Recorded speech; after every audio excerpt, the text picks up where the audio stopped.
Good evening, good afternoon, good morning, my beautiful light rays, wherever you are. Thank you for attending today's stream. Today we're going to be doing reaction content, actually. Before we start off reacting to our first video on the list, I just want to say that if you want me to react to anything throughout the stream, besides the set list already on the upper right corner right there, sorry, uh, please submit it to me via either Discord or the chat. I will try to see if I can fit it into today's reaction. Some guidelines, please don't react, please don't get me to react to anything that'll get me banned or copyright struck. So yeah, without further ado, let's get into it. And the first video on our list is a video by Vindigoon. He's a, and it's about the unexplainable missing 411 disappearances. So, let's get into it. I like to watch Vindigoon. Hello. I find he's a very interesting creator. He makes really good mystery content. So yeah, let me just put it in full screen, put down the volume a little so you can still hear me, and let's go. Everybody, today we are going to begin to break down the mystery of Missing 411. Missing 411 refers to a series of unexplainable disappearances across North America. I really like hearing about As true we're gonna crime. see throughout the series, So this is going to be some really of these interesting. Cases are so bizarre that it's hard to even speculate what could have happened to these people. And yes, I did say series because as you're going to see, this topic Oh yeah, is and so you can wide see on the and set interesting list that this is on only the beginning top of right, our next, analysis you can of see it. the videos that are Every next year, up. along North America's national parks, landmarks, roadways, Let me take a and cave look at chat real systems, quick. the most Hi unexplainable Swajinu, hi Kanad, disappearances hi take place. Gon. So across this video Welcome you all to and the future stream. installments of Missing 411, we're going to look at several of these cases. We're So gonna how are you look guys at doing? different theories and correlation between them, and hopefully we can begin to unpack the mystery of the American wilderness. And today we're going to do that with a special guest, but more on him in a moment. But for now, grab a seat and get ready to go on a journey All right. of American terror. All But right. before I ruin your day with more crazy conspiracy theories and disturbing mysteries, let's talk about something that's disturbingly good. And Oh, that here is comes today's his the sponsor. home We're of skipping audio it. in-house member and kids content. Let's Go see. through covered, become constantly on the go. You can off be able to try our text link. Oh, that's a drives long segment. unexplainable Oh, we're there. disappearances We're there. within the North American continent. Now, at the moment, I am more of a hobbyist into Missing 411. Swingjinu asked, how did you pronounce my name? I pronounce it Swingjinu because that's how you're supposed to pronounce your name. To be an expert. Not only has he done firsthand research into the individuals and locations mentioned, but he routinely harasses government employees to get more information. Harassing about government cases, employees? which is Sounds definitely something I fun. can get behind. And that friend is my fellow host of the Weird Bible podcast and host of the Lore Lodge, Aiden Matthias. So rather than having myself give you a rundown of what constitutes a 411 case and giving you the commonalities that I found between them, I'll just let the expert do it. Thank you, Isaiah, you beautiful, beautiful giant man. My name's Aiden Mattis, and I am the host of the Lore Lodge, where we talk about history, folklore, the paranormal, religion, and, of course, the missing 411 phenomenon. When I should check first out asked that you to guy's be involved channel in this video, out later as my well. immediate Lore Lodge, he response seems was, interesting. Who do you True think crime. you are to approach me in such a manner? In reality, I was actually quite grateful because Isaiah and I are good friends, and I like helping. The exact thing that he asked me to go over, however, I still might was sound a bit the weird today missing because I 411 still have that profile. cold What from makes yesterday. this a missing 411 This is the case? cold though, Because, no of worries. course, we're not just dealing with any missing persons case here. Cases that have obvious explanations, such as foul play, self-harm, or, animal predation, something like that. Those don't get researched as missing 411 cases. They're actually ruled out immediately upon there being a simple explanation. So, a missing 411 case is, Gone, the by Druppy Man says, definition, I should a react case to for which random there is YouTube no horror stuff. rational explanation. And on Drop top the of suggestions that, in my there are a Discord number server or of in the factors chat, that go into and this that I'll check it David out. White Just is recommend the you guy who started writing recommend me books what you want on me to the watch. 411 phenomenon, the guy who coined the term, which, by the way, in case you're wondering what Turn on subtitles, sure. Missing is obvious. It's missing persons cases. Chaos And Kitsune says, 411 something is the I find wild funny code is that the for likes of calling Uncle, for Grandpa, information, Sailor Moon, and information MLP line. all So, outscale missing Dragon 411 Ball. is missing information. The information being Yeah, exactly that's what actually very happened to these funny. people who went missing and were found in unusual circumstances, or who were found dead, or who were not found at all. So, David Politis put together his profile points. Well, what do these cases generally have in common? There's a number of things, and while not every single one will apply to every single case, a majority of them usually do. So what I'm going to do for you here is I'm going to go through, I'm going to explain the profile points, and I'm going to give you quick little explanations regarding cases that fit those profile points, so that Isaiah Swing can get on says, with the rest please of the turn on video, subtitles. hopefully having They're on a right solid now. understanding of exactly what he's talking about. There are 12 primary profile points regarding missing 401 cases, one of which is that they are clustered usually. There will be a number of cases that occur in one specific area, and there are 52 of these clusters across the continental United clusters. States and Canada. The other Let's pause that real quick. Let's area, pause that and and look there at the are 50 clusters. You can see this map is really interesting because you can see they're around the Sierra Nevada mountain range, the Rockies, Pacific Northwest. I'm surprised there aren't any in the Florida Everglades because they're also a common place to disappear. But as you can see, there's also along the Appalachian Mountains. So yeah, this seems very interesting. Lots of clusters where you expect missing persons clusters to be. 52 of these clusters across the continental United States and Canada. The other 11 missing 401 profile points are as follows. Most of these cases occur in national parks. Many of them involve elevation changes. A lot of them occur around bodies of water. People will often go missing near berry shrubs or boulder fields. Generally, the boulder fields are granite. A lot of people who are found won't have any memory of how they went missing or even the time. Granite is the worst rock. They'll just I don't like suddenly granite. show up somewhere and not be able to explain what happened. Many people who are found are missing clothing. Some people attribute this to paradoxical undressing or heat stroke, but in a lot of these cases, the weather isn't extreme enough for either one of those to occur. People will sometimes go missing in swamps and end up found in places that they couldn't have possibly gotten to, or that they couldn't get there within the time frame that they went missing and were found. In a lot of cases, one of the utterly confounding things is that the dogs that are brought in, the bloodhounds, can't actually find a scent trail even when they're given someone's boot or something like that. They're just completely incapable of actually picking up the trail, or the trail will lead somewhere that doesn't actually make sense. Oftentimes, these cases will involve young children. Of course, that's not something that can necessarily be attributed. Well, most to all missing of them, people's because cases many of these cases are adults, but are when correlated to cases do children involve and young old children, people. there are many commonalities between them. They're And just an easier to honorable lose. mention in terms of profile points here is that not a majority necessarily, but a rather large minority of these cases involve people of German descent. That one probably doesn't have to do with anything, but it is weird. Aiden's going to continue to help out throughout the rest of this series, so you'll definitely be seeing more of him. But if you're interested in checking out his channel, The Lore Lodge, or the podcast that him and I do together, the Weird Bible Podcast, it will be the second link in the description just below the ad. In future videos, I want to group together cases that have some common ground and maybe theorize on what that could mean. But for now, again, this is mostly an introduction, I want to go through some of the ones that I find the most terrifying. As a matter of fact, Aiden and I would both like to do that, so I'll let him have the first go. Another one of these common points, elevation change. People will be found after going missing at 4,000 feet, and they'll be found at 9,000 feet, with really no explanation for how it is that they got there. And a case that exemplifies that is that of Bobby Bizup. Bobby went missing in Rocky Mountain National Park. He was at camp. It was a Catholic boys' camp, and all that could really be discovered is that he was fishing in a local stream, and then the counselors called everybody back for food. One counselor saw Bobby Bizup say he was coming down. He had his fishing rod, turned around, went down to the bottom of the mountain, and when he got there, he realized Bobby was nowhere to be seen. He just wasn't there.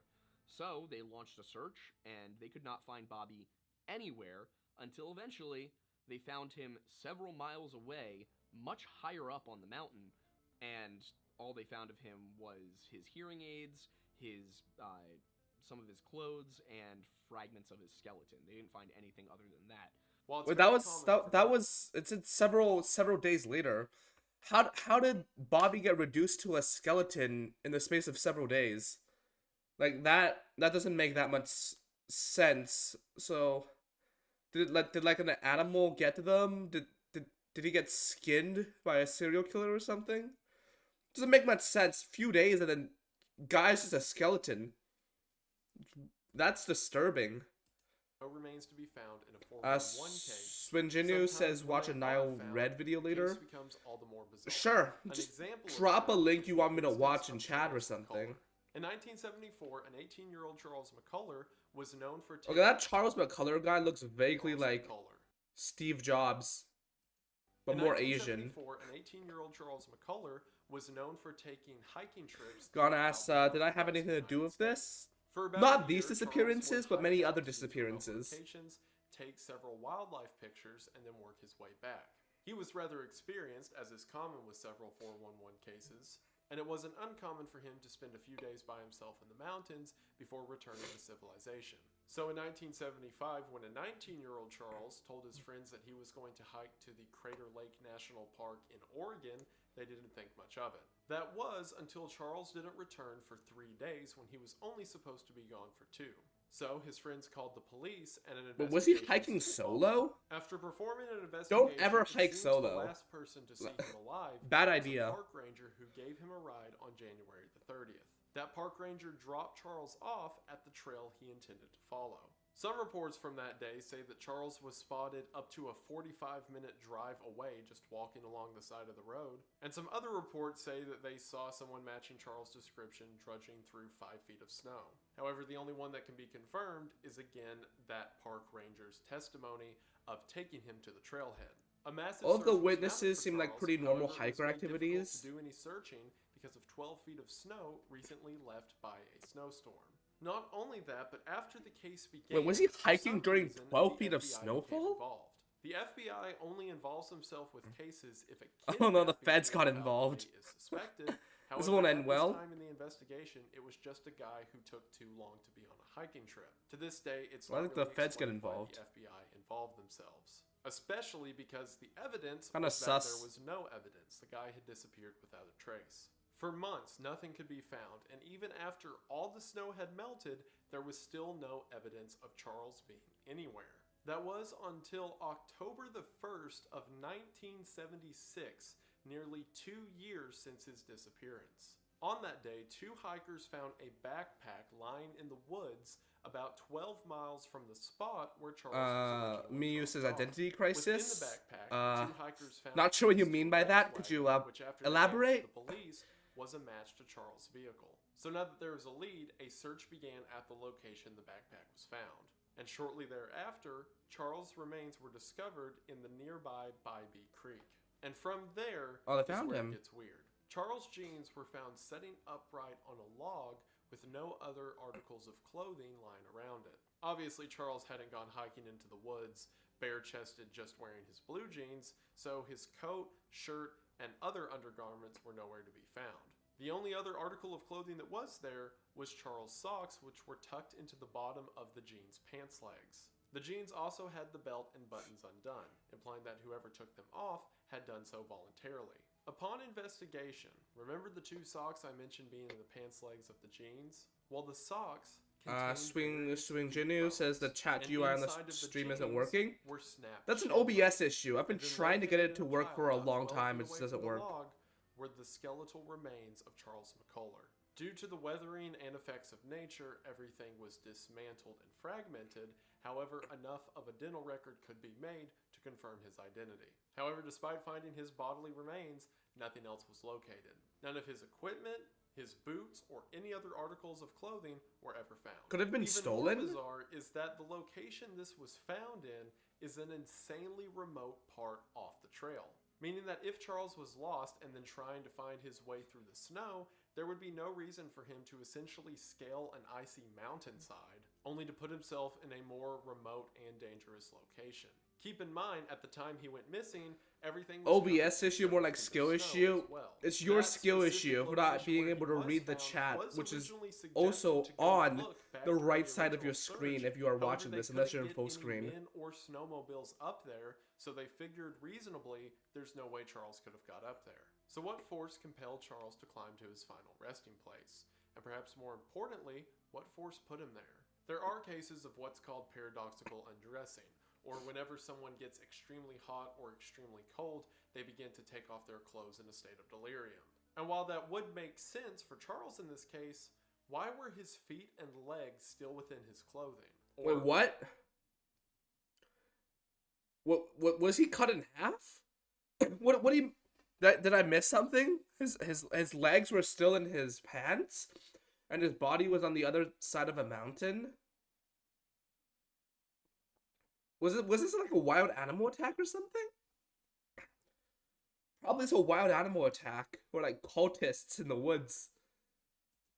Part of his legs still inside of his clothing. And then you have questions about where the boots went and why the top part of his body was separated from some of the parts of the lower part of his body. And even if you were to say an animal came and caused the disfigurement that the rescuers would later find, then how were the jeans still undone, upright, sitting on a log as if nothing bad had happened? Okay, what if he was trying to take off his pants and then he got attacked by the animal? It's a mystery to this day and one of the cases that make the 411 so compelling. As I said before, many of these cases involve young children, and it's not that they're young children that makes it odd, it's that they're young children who are then found in places they really shouldn't be. One example of this is Keith Parkins. Keith Parkins was a 2-year-old who went missing in Ritter, Oregon.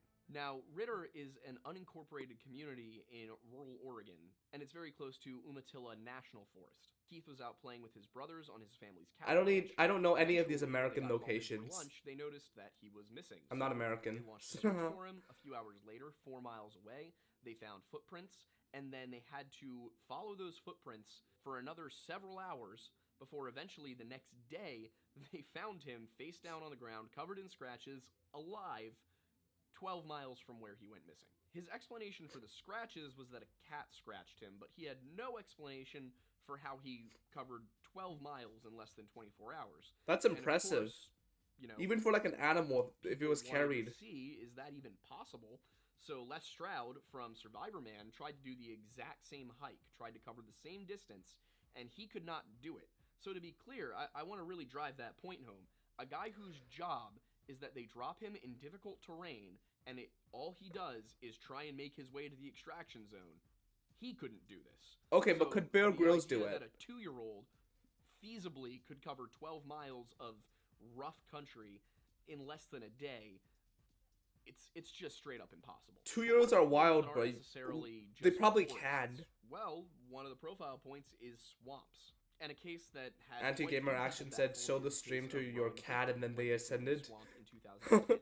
Rowan was 2 Yeah, years no old need to and he thank had a me. family party at his grandmother's house, which is directly across the street from Barden State Wildlife Management Area. Now, that's not a national forest, but it is a state wildlife management area.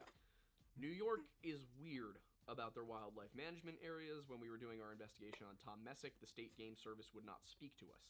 Rowan was playing with a cat, and then the cat ran off into the woods. Rowan chased the cat and was eventually discovered to be missing. They launched an immediate search of the area, and then when they couldn't find him, they called in help from the authorities. They searched for the rest of the afternoon before deciding to close down the search for the night because it just wasn't safe and they weren't going to make any progress. So, the next day, when they went out searching again, they did actually find him pretty quickly because they called out for him and he called back. But he was not found by the initial search group. He was found by a splinter group that decided to go check out a swampy area 3 miles away. All Rowan could tell people when they found him clinging to a tree in the center of a pond in the swamp that this 2-year-old boy could not have possibly swam to. Oh, and by the way, he was dry. All he could tell them was that he was scared of the cows, and the cows drove him out to this tree. There were no cows in the area. What about Rowan like could give no buffalo, other bison? explanation of how he got there. Those could be As confused I as said, cows. There weren't any cows. They're all One of the more bovines. interesting details, at least to me, about 411 cases is how they often happen to people who are incredibly prepared for whatever's happening. And it creates a near state of panic that if this could happen to them, then it could happen to anyone. What And if for the an cause is example of that, arrogance? Look no further than Aaron Hedges. Like, a prepared Aaron person would be more frequently arrogant. hiked a mountain range, ominously And they'd known make some as more mistakes in their Crazies, arrogance. located in the northern Rocky Mountain range of Montana.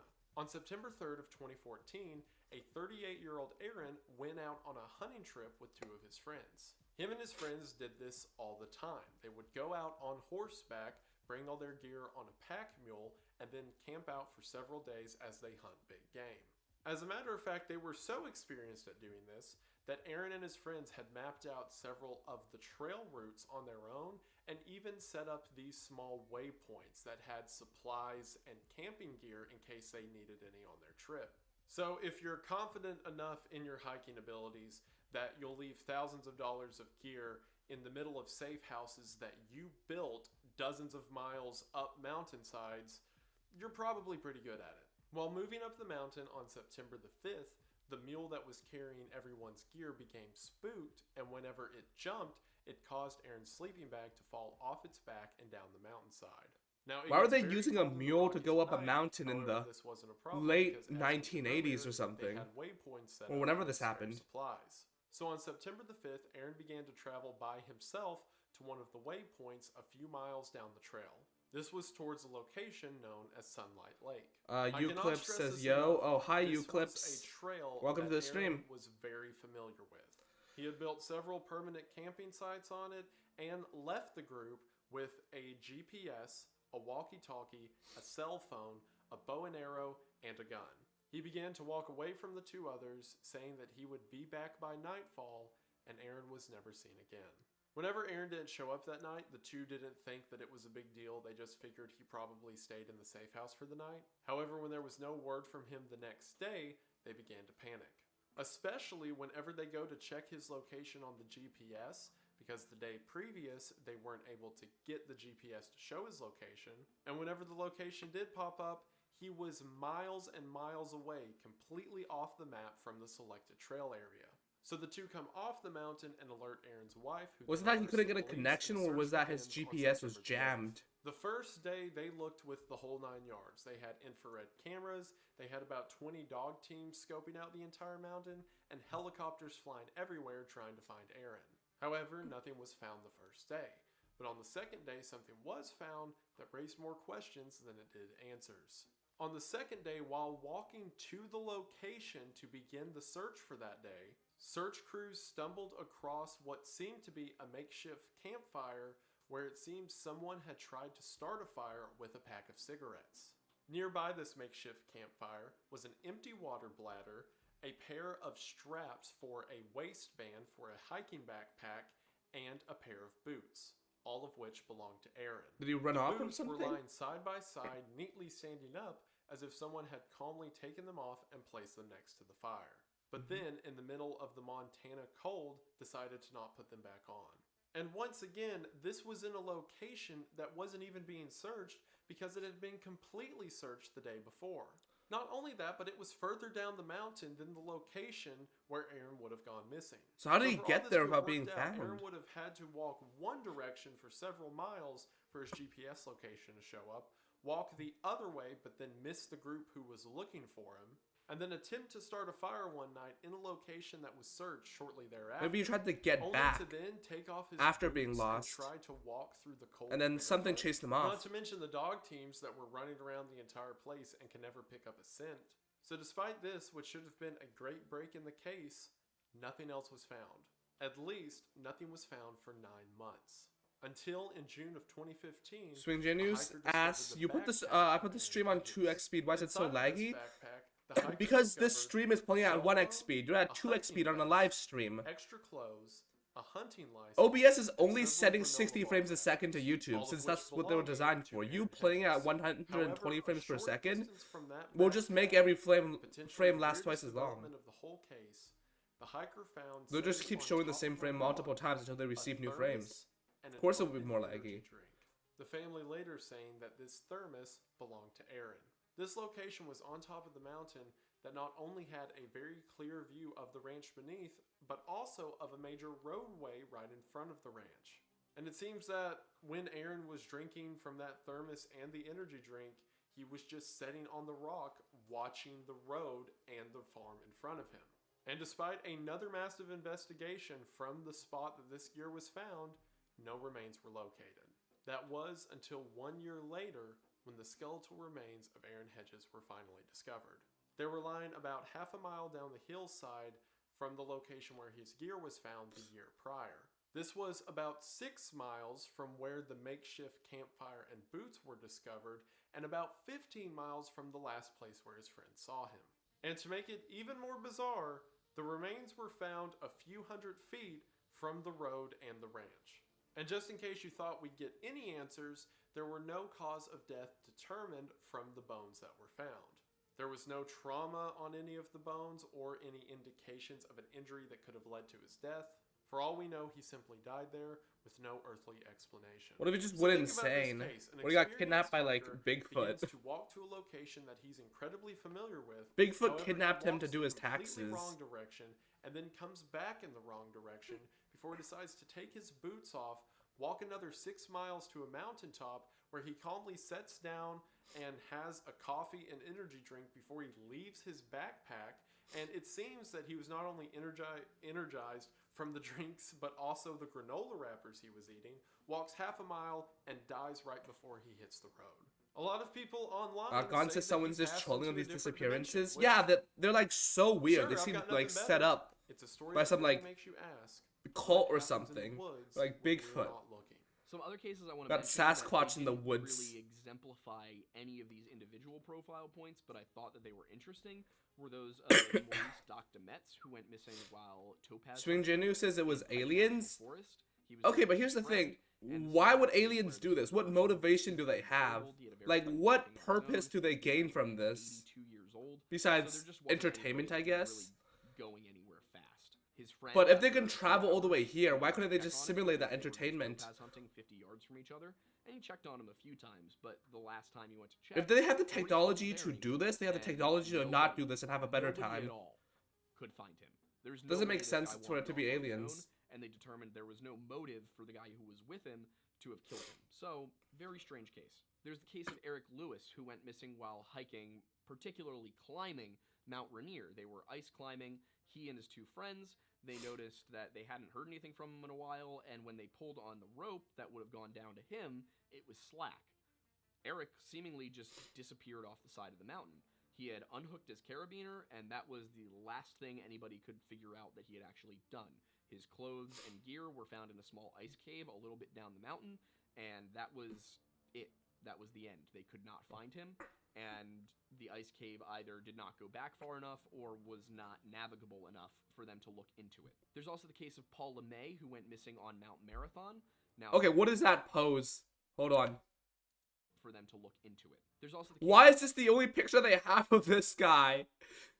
Looks like he's about to morb. He's tweaking. This is the best picture they have of a dead guy. Like, imagine you disappear in the woods and die, and the only picture they use of you is like you looking like you just had 18 Vicodin.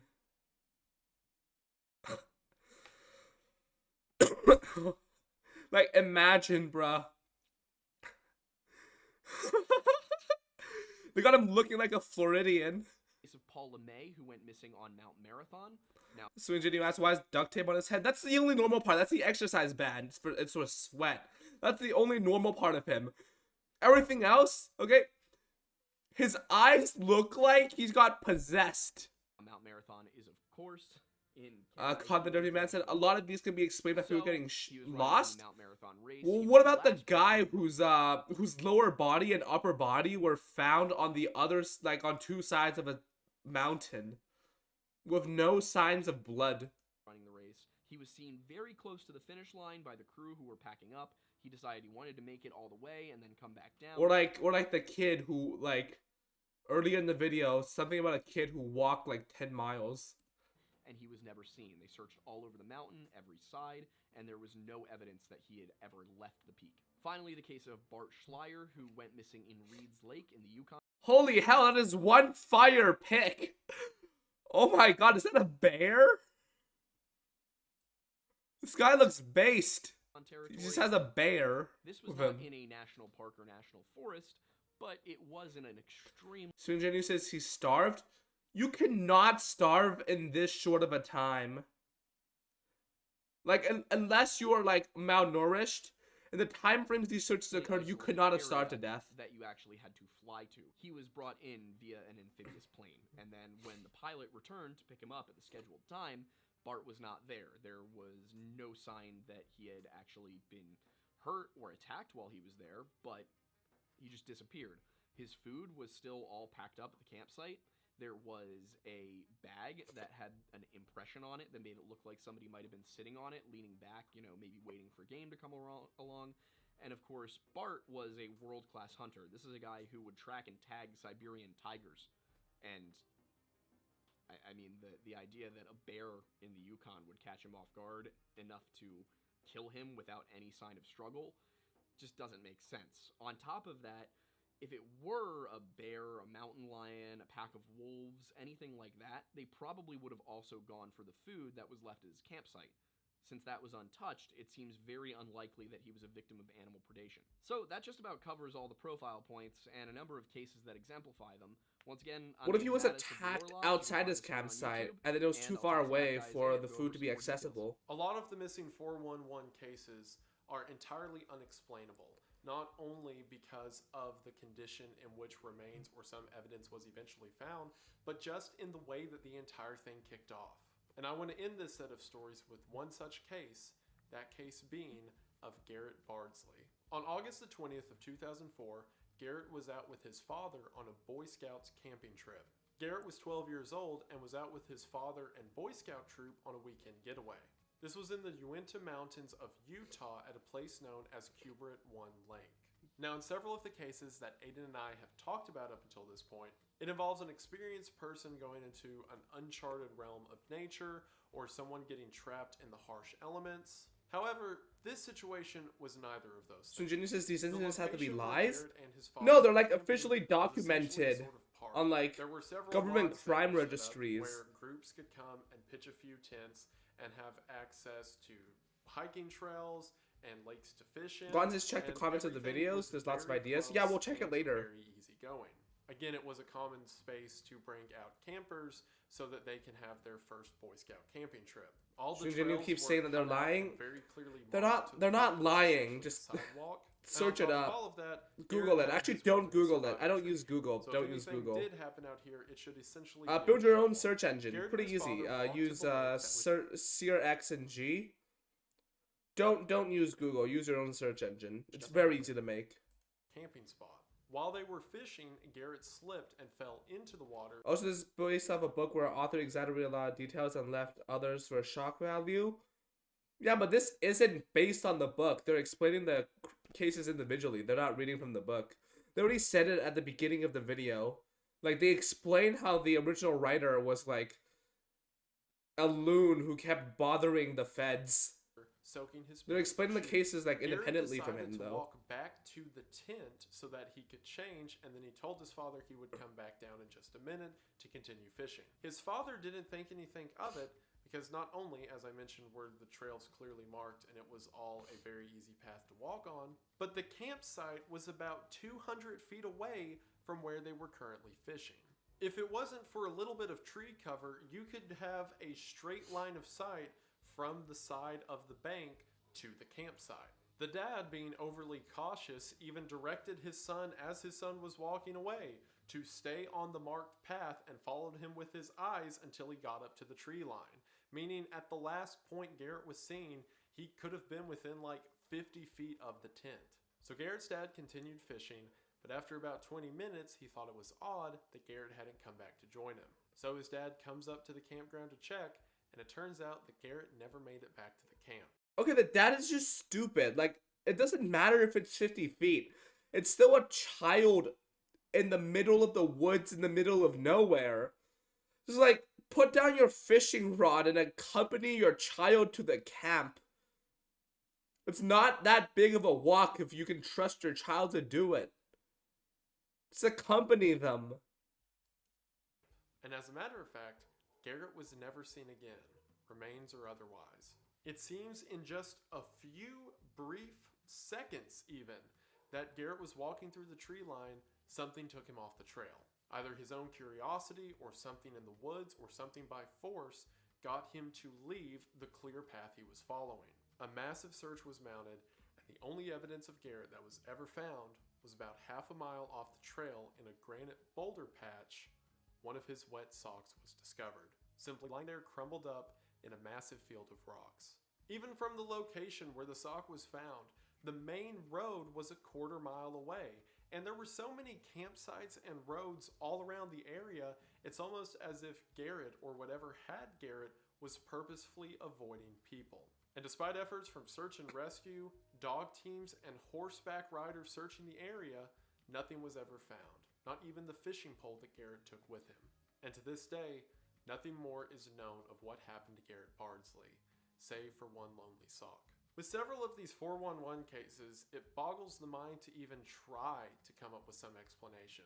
Of course, Somebody that just doesn't grab mean him everything up and that's just labeled as ran? a 411 case is completely unexplainable. A point could be made for several of these cases that it was just someone out hiking who got too far in over their head, or someone who just got lost and then nature does what nature does. However, that doesn't explain some of the weird circumstances or some of the gear found or how the remains were uncovered. Another theory is that people say it could be a serial killer or the police covering up for some murder they don't want on the public record. But even then, in a lot of these cases, like that of Aaron Hedges, even if he was killed, then how did that person leave all the gear, evade search and rescue team, and get the remains in the places they were found? People tie a lot of these theories into government conspiracies and say that it all relates back to MK Ultra. With a lot of these stories, people Why does say everyone that blame maybe anything the on government MK Ultra? has these top There's secret far newer facilities set up in conspiracies the to middle of blame the things woods, and on. If anyone finds evidence of it, they're wiped out and their body made to look like a mystery. And while that sounds crazy, with some of the stories you've probably heard today and will hear in the future, it's probably the most plausible. Perhaps some of the most interesting stories to me are stories of delirium and paranoia that sets in. Because while we can wrap our head around that in a physical sense, we understand that people can essentially go... Okay, if the government wants to kill somebody, why can't they just stage a car crash? No need to, like, murk them in the woods where there would be an actual search. Just have them die in a car crash. crazy. It's the things that made them go crazy and the reason for it that I find to be so enthralling. Because what power does the forest hold to drive a mind mad in such a small amount of time? Of course, several of the cases could be written off as the effects of a wild animal attacking someone or either discarding their pieces across a large distance. So That Engineer doesn't says, answer yeah, but that's questions. lame. The feds don't care about what's lame or not. They're just gonna kill you in the most efficient way possible. Like, they're not gonna get you to drive into the woods for a hike and then, like, helicopter extraction your skull. They're just gonna put oil on your stairs. You're gonna trip and fall. Or they're gonna put food poisoning into your drink. The bones of Charles. Like, the were government in those doesn't cases. care. They But just then do what's again, at that efficient. point, what Well, at least does? in If it's not a assassination, not creature we anything know else. exists, what of one that But we they don't do know do assassinations Whenever very I hear about efficiently. these stories, I often think about a lot of the ancient legends that have to do with the Rocky Mountains and the Appalachian Mountains. Stories of siren spirits that exist out in the woods that pull men into them only to never be seen again. And stories of creatures that rise up in the night and make men vanish from their tents only to be found horribly mutilated several days later. And while it may not be some siren spirit or monster of the woods, whatever did it then is surely still doing it now. Things like that are easy for me to forget because I grew up in the forest. It's always been something that I viewed as a friend or something personal to me that I've never really found scary, at least, during the daytime. And since it's something I've always known, it's never been the unknown. And because of that, and since the unknown is where we derive most of our fear, it's never been something I've been afraid of. And because of that, it's easy for me to forget that there is this... God says, like, how can you get lost in Minecraft? On God, bruh. How do you even get lost in Minecraft? Is alive. From the trees... This guy's the probably just grass, found an the iron vein creatures on the that side inhabit them, and fell to into a even the air dungeon. you breathe in, it feels electric. It's as if every moment We're that trying to you mine stay on within gravel. nature, you are existing within a living creature. And if you ever lose sight or respect of that, you may be the next victim.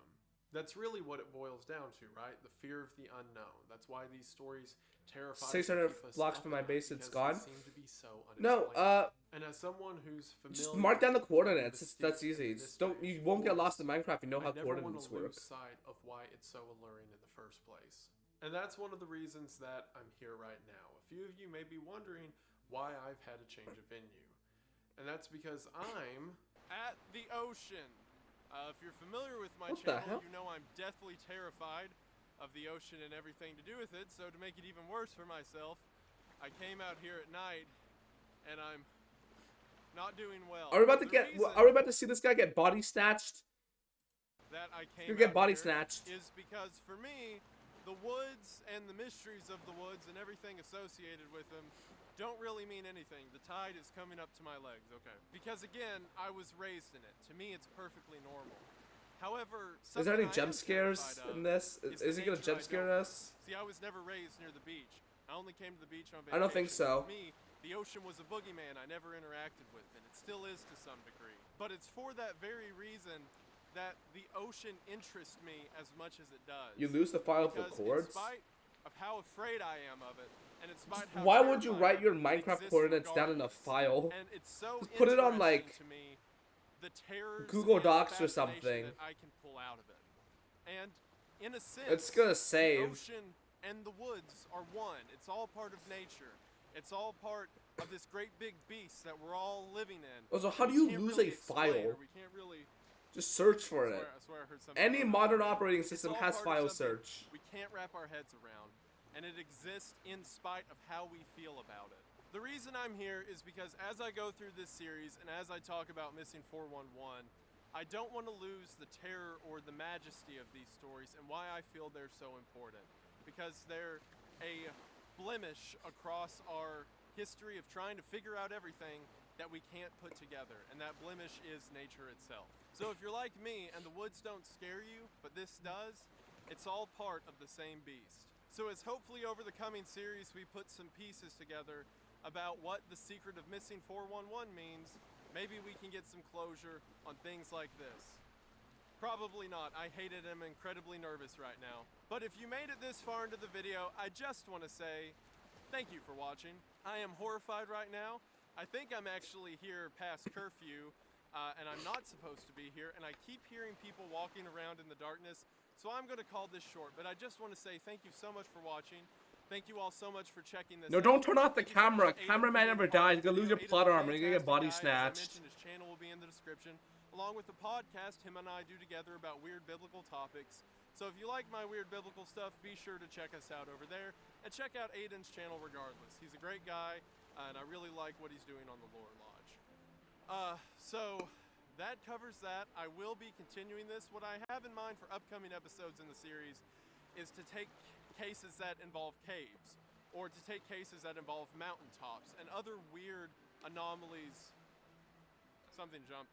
Other weird Hi Agent, anomalies that welcome to the exist stream. between everything, For and those then not in the trying to know, draw a through line Agent, between as you them. can see them in So chat, we'll see how that they're my goes. chat And again, mod. this was mostly an So be introduction, nice, but Agent, hopefully you do what they enjoyed it. say. I'm excited for where the series is going. And Good keep luck, your eye don't out. get I banned. may be visiting some locations, considering, as mentioned earlier, I live pretty close to a lot of the scares that happen. So we'll see how that goes. Yep, you got the But for now, sunglasses. I You're just so wanna cool, say Agent. We all thank love for you. watching. I hope that you enjoyed, and I will see you in the next one.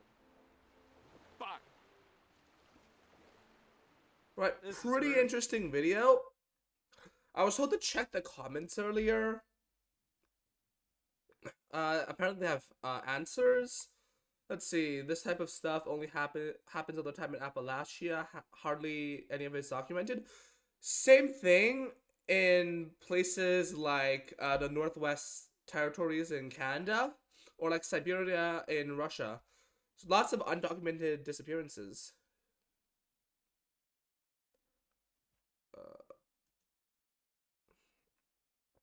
A note on the Bobby Bishop case. It was later found that the Catholic camp he was at had major no-no touching issues. The man who claimed to have last seen him, as well as one of the men who found him, were both among the accused no-no touchers.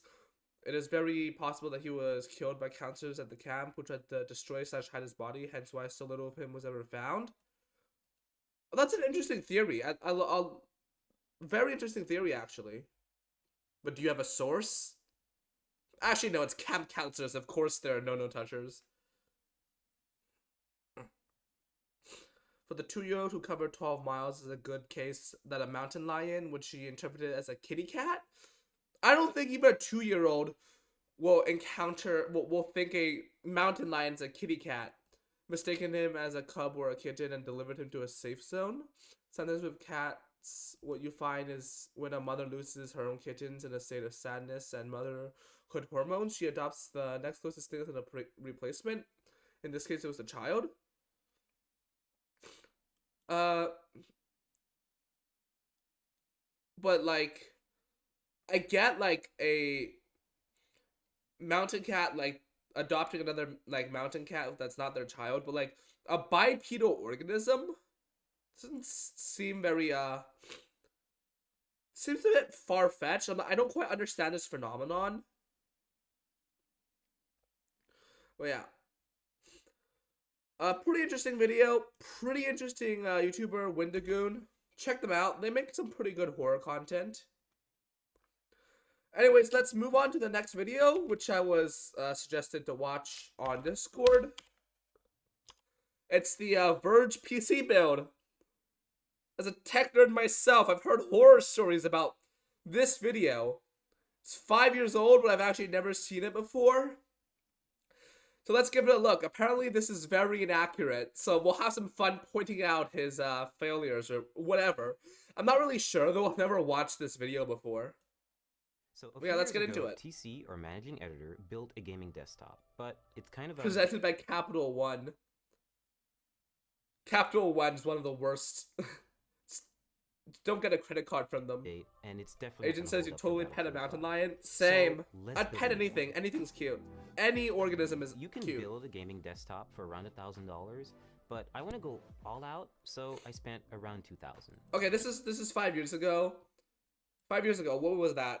Intel 9th gen, I guess. Ryzen 3000, GeForce 10 series. 2000 is not going all out for the time. And he says like PCs can start at like $1,000. That's not really true.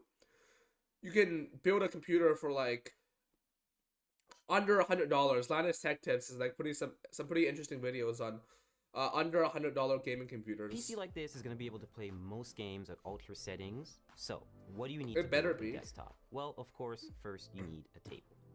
Preferably not. Yeah, we need a table. No, you don't need a table. Just build your computer in midair. If you cannot build your computer in midair, you do not deserve to own a computer. Metal. If it's going to be metal, have an anti-static working surface layered on top of it, a thermal paste applicator. Okay, thermal paste applicator. This might sound crazy, but in the server space, in the enterprise space, people do have to use thermal paste applicators because for like the most efficient thermal paste application, you need a very specific weight and a very specific spreading pressure. And you have to use these for like the most efficient thermal paste application. So this might look insane, it's not. An Allen wrench. Why do you need an Allen wrench to build a computer? I've built dozens of computers. I've disassembled laptops, phones, electronics, like development boards like Arduinos and Pis. I've never needed to use an Allen wrench. What does he need an Allen wrench for? Some tweezers to tighten up the wires. Tweezers? Those aren't tweezers, right? The video is really low quality, so I don't know. But I'm pretty sure those are zip ties. Swiss Army knife, which hopefully has a Phillips head screwdriver in it. A Swiss Army knife? Why would you need a Swiss Army knife to build a computer? There's a hopefully Phillips head? Hopefully? No, you need a Phillips head to build a computer, unless you have one of those really fancy screwdriverless motherboards that use thumb screws for everything. And last but not least, an anti-static bracelet. Which That is not an anti-static bracelet, okay? There is no ground wire coming off it. That is just a rubber bracelet. That might make your static issues worse. You and the parts. These are the parts you're going to need, but more importantly, before we get there, we need to understand what these parts are doing and how they interact with one another. To better understand the parts that make up a desktop, let's try to understand them individually. The processor is like the computer's brain, a base of calculations that control everything the computer does. The motherboard is like the foundation, serving as a main structure for all other parts to be added to. Okay, this part seems pretty normal, with one another. but one major issue, they bothered to put the ATX 24 pin connector here, but not the EPS 8 pins on the top here. They had the effort to like illustrate the part of the ports, 3 PCIe slots and the CMOS battery, so it's the DIMM slots, But they didn't put in the effort to put down the headers or SATA or any of the other connections. which also makes it kind of like a nervous system. Graphics cards are responsible for rendering and processing visuals into what you see on screen. Our PC's power supply is, of course, channeling electricity, in that it adjusts and provides the right amount of energy to keep it running. Sweet Genius says the budget is going really low.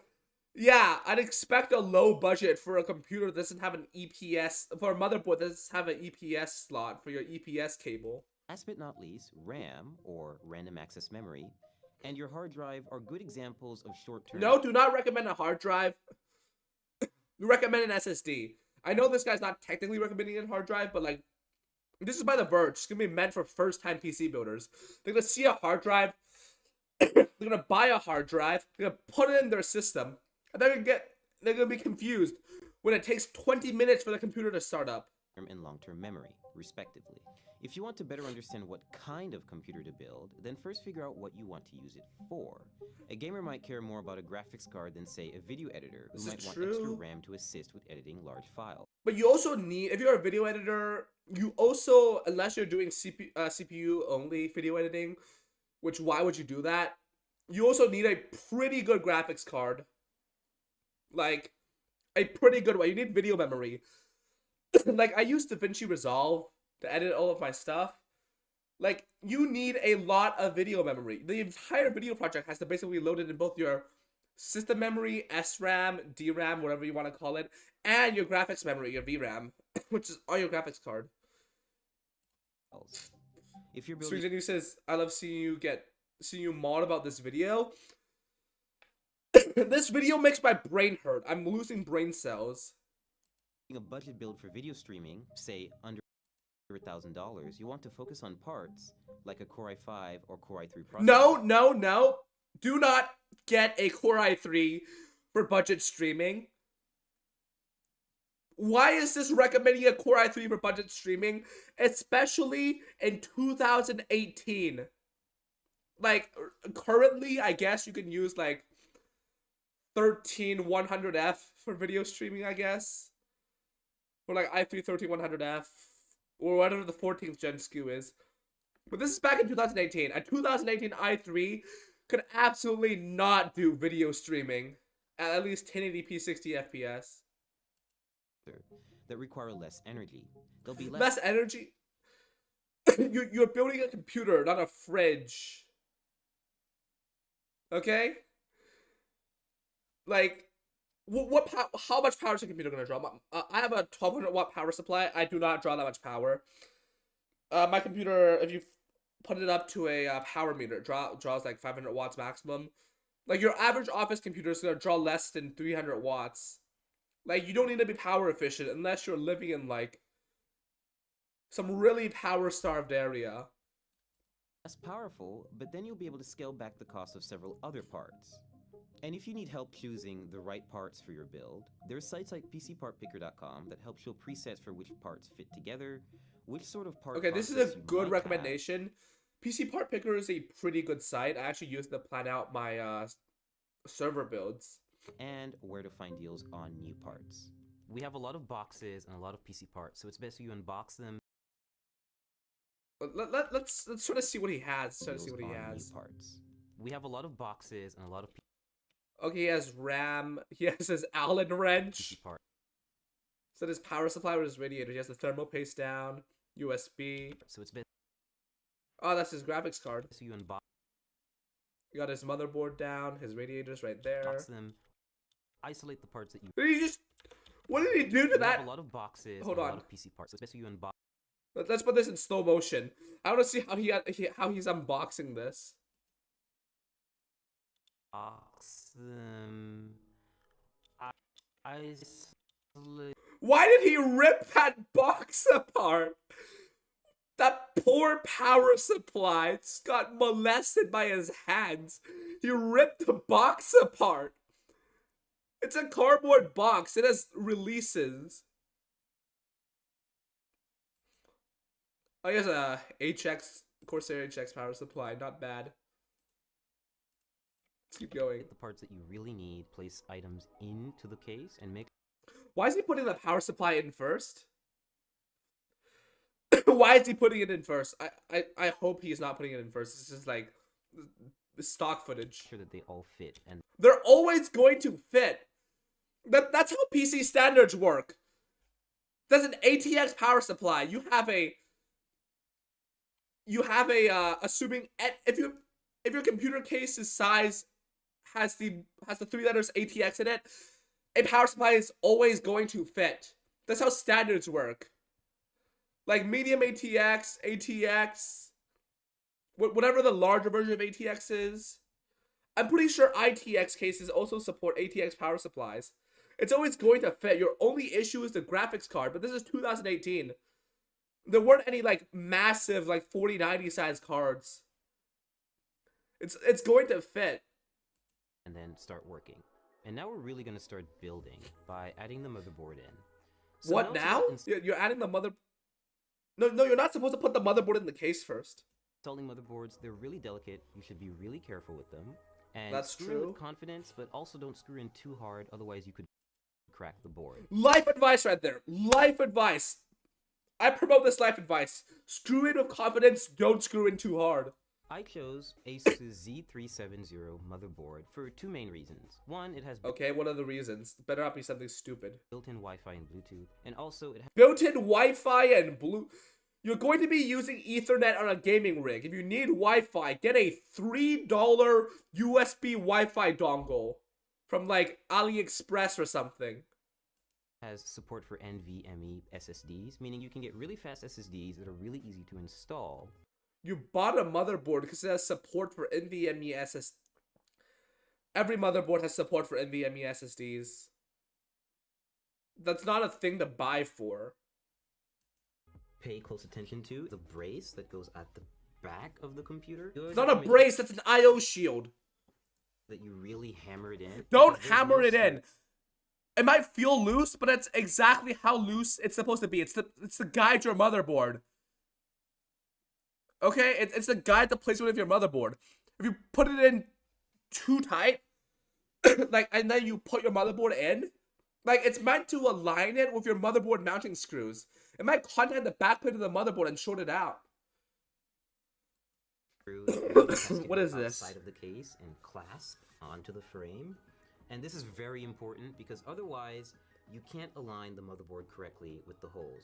We're just going to start Agent, you have to go? Sure, Agent, have fun.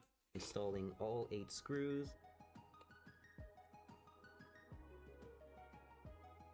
So next we're going to install the RAM on the motherboard. I chose Why? Okay. You're supposed to install as much things as you can on the motherboard first, and then you put it in the case. Corsair's 16GB Vengeance LED RAM for two main reasons. One, it has LEDs, and we do like Oh god, this guy bought RAM for the RGB. Don't buy stuff for the RGB. lights in our gaming desktops. Secondly, it's pretty fast RAM. It's 2666 megahertz, I believe. So it's 2666 fast 2666 is not fast memory. This is DDR4. That is not faster DDR4. If you're going with DDR4, go for 3200 minimum if you're gaming or video editing. 3600. I have DDR4 4000 mega transfers per second in my system. It's pretty nice. It's pretty fast, and this motherboard supports that speed, which is most important. Your motherboard's gonna support any speed. That's what XMP is for. Again, industry standards. You can put DDR4 4000 in there as long as your CPU's memory controller supports it. It will go on that speed. So Ingenu says he actually has that Allen wrench up his... That's why he needs it. Yeah. No, he probably has something way bigger than an Allen wrench up his if he's giving this kind of advice. Open the slots first, and just aligning the stick with the middle of the strip, not with the end, and just lining that up with the logo. So once you hear that solid clasp and you don't see the gold connectors on the side anymore, that's when you know the RAM is in. Step 3, we're going to install... Wait a minute. Why is the RAM next together? Why is the RAM... No! That's single channel operation. You have to have RAM spaced in between. You have to have a slot in between. You ever heard of RAID? for like disks, redundant array of independent disks. That's basically what channeling is for RAM. You have a dual channel motherboard, you have a dual channel processor. Put it in dual channel mode. At least this guy's building with Intel. If he was building with AMD and he had single channel sticks of RAM, he's gonna have half his performance cut away. For Intel, you probably won't have half your performance cut away, probably a third of it cut away. The hard drive, or in this case, the NVMe SSD. I chose this format of solid-state drive so that I could import. Okay, good. it He's into the recommending an motherboard without NVMe having to worry SSD. about extra wires or putting it in a separate part of the case and just getting really messy. This is from Kingston, and it's 480 gigabytes. Kingston makes pretty good NVMe SSDs. They're NV2, very cheap, very good. It's Kingston. It's very good. So it's not a lot, but you can always upgrade this and swap it out. And it's Wait, only where's about the stand? Where's the stand? No, not that low. one There's a screw stand. and No, latch. no, So it's no. really simple and really straightforward. Speed for gaming is Please? important when it comes to a hard drive. You want files to write quickly, and you want games to load quickly. No, So no, no. That's you're supposed to have a support stand between the two ends. The SSD is supposed to be level. You're gonna crack the That's why PCB if you SSDs screw it are in.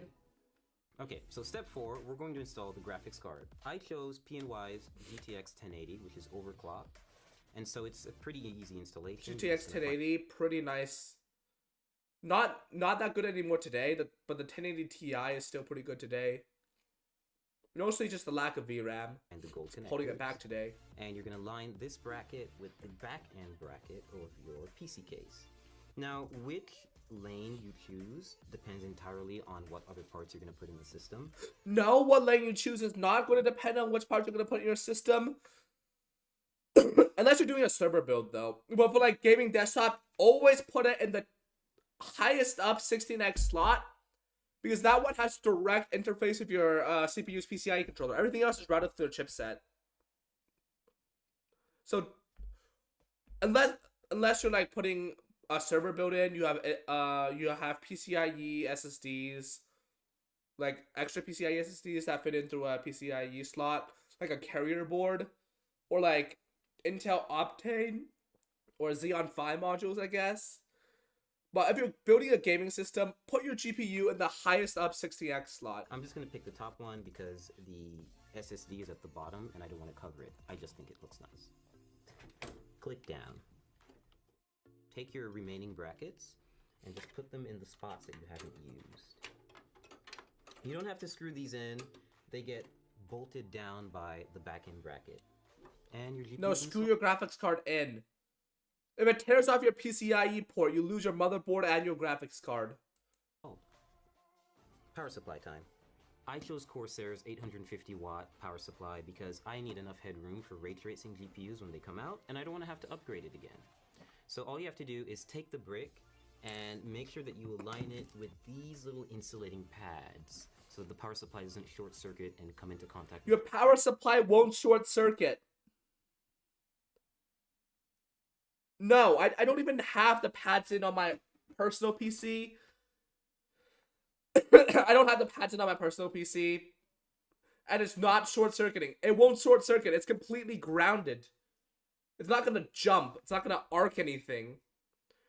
Your power supply is probably the most, like your computer's power supply is probably the most certified piece of electronic equipment in your entire house. The rest of the system. So just take it in. Slide it in nice and easy until you have a snug fit. And Okay, look, he's gonna short circuit into my case if I don't put on the pads.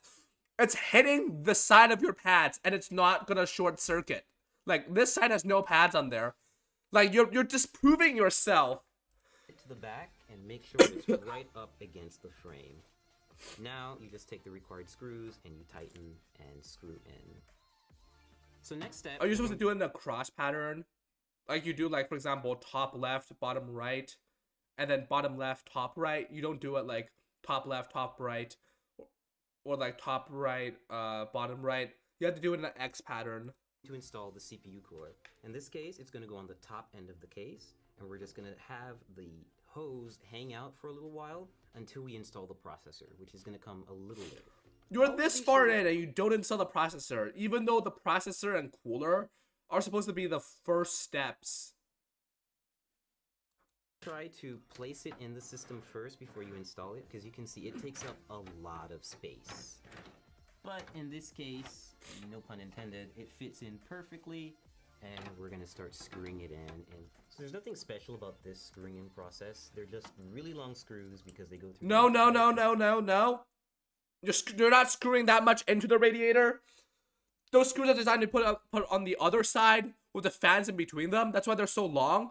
If you screw in these long screws all the way into the radiator, you will break your coolant pipes, and your computer will combust in a beautiful explosion as you ignite on fire and beg to be put out of your misery. Bring up the cooler, and they take forever.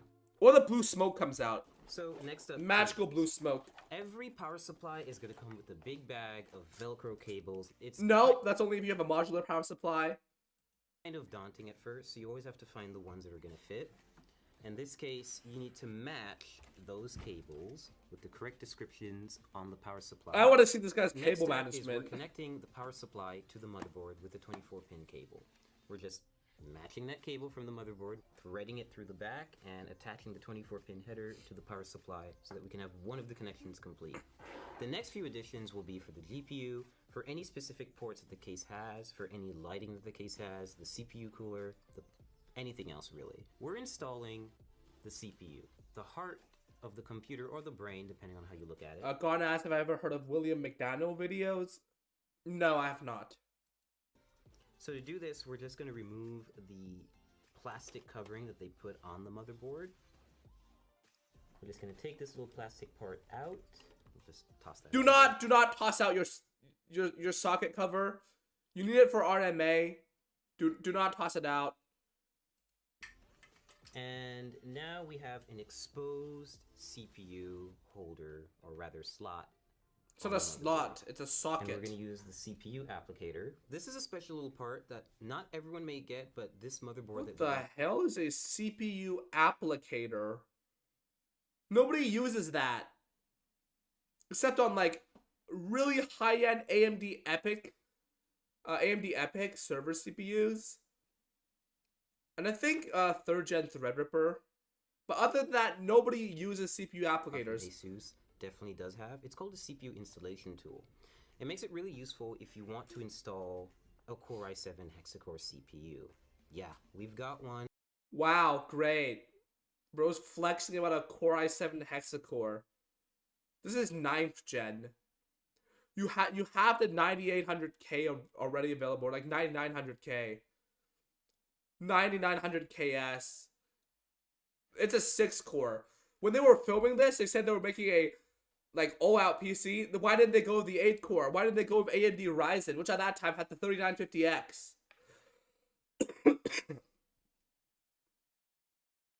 Like this guy ain't flexing his like $300 6-core i7 that's available in every single retailer on the planet. And it's an 8th generation chip, and it's Oh, it's 8th generation. That means he should have gone with Ryzen even more. Because Ryzen at that time had the 3950X. Intel hadn't released 9th gen yet. They didn't have the 8-core processors yet. And it supports overclocking. So what happens? Oh my god, I want to see this guy overclock. I want to see this guy overclock so badly. Thing this little installer does for you is it's basically a brace that you can apply right to the CPU and light it up with the triangle. Please do not touch the bottom of your CPU. Don't. See on the bottom left corners. And this will make it easier for us to apply it to the motherboard and then apply thermal paste and then apply a CPU cooler on top.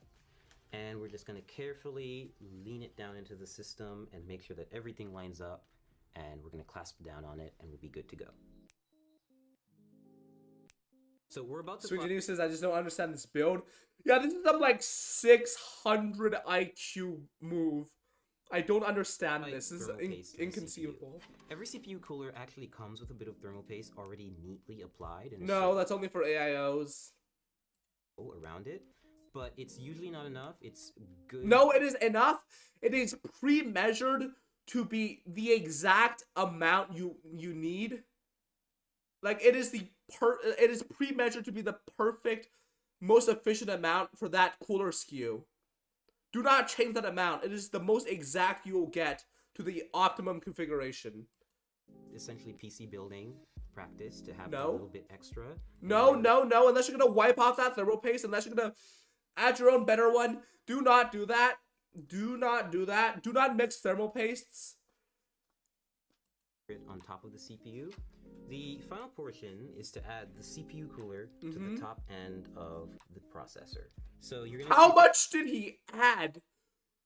Holy hell. You don't need to add that much. It's gonna spread itself out when you pressure it. Bro loses edging streak. Lost his edging streak. Clean up aisle. What did he do? see that there are 4 brackets, or rather like screws in here with brackets and holders right here. And they're going to keep the this is like CIA torture. Processor, but This it's is a also not psyop. close enough to actually physically come in contact with it, like basically keep it cool. Take thumb screws like this and just screw them on.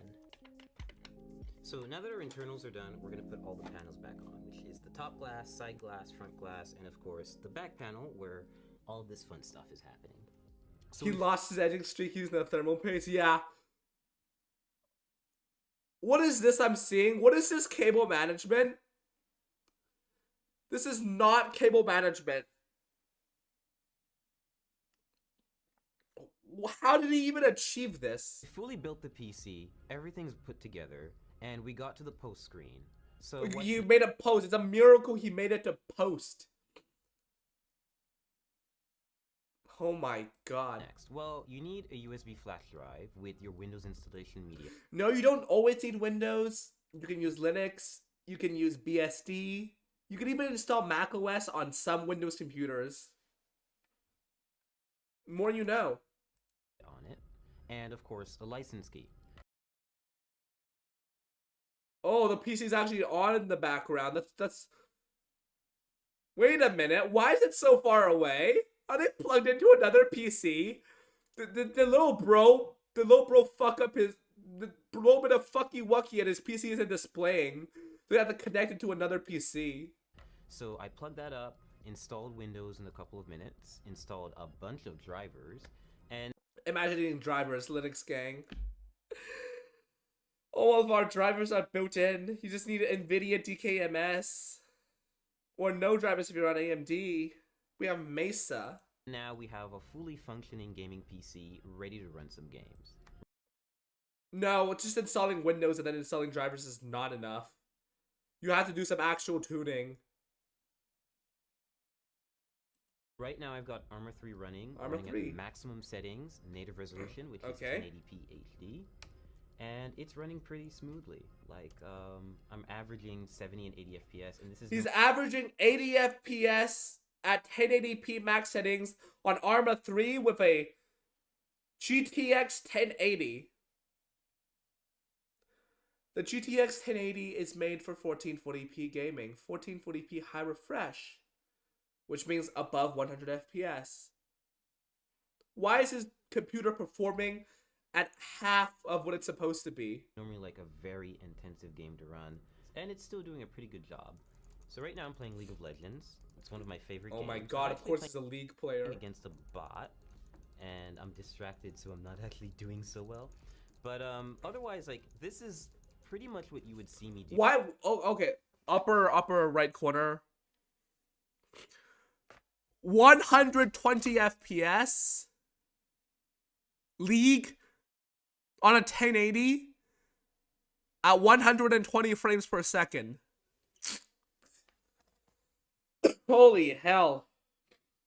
My 11-year-old ThinkPad I bought for the Linux meme can run League on a undebloated copy of Windows at more frames per second than that. You on a gaming computer. Test stuff out, and hopefully have really high frame rates like I am right now. No, you're not at high frame rates. You're on League at 120 FPS. I could emulate Windows on my iPhone and get a higher frames per second in League. 120 FPS, and that's only because I've actually locked the game. Why would you lock your frame rate during benchmarking? Why would you... This is like turning on cruise control and seeing how fast your car can go. To that frame rate because I can get around 300 FPS playing League. You're getting 300 FPS playing League on a 1080. That's still not impressive. Maximum settings, which is a little bit absurd, and you don't really need that. You need that much. You need that much. You're playing League. You're playing an esports game. 240 FPS is absolute bare fucking minimum for competitive esports. I locked it. 300 FPS is like a C. A gaming desktop has been a great experience. I'm able to max out a lot of my favorite titles, and I'll be able to play a lot of upcoming titles like Battlefield 5 and Cyberpunk 2077. If only he knew. If only he knew. Cyberpunk 2077.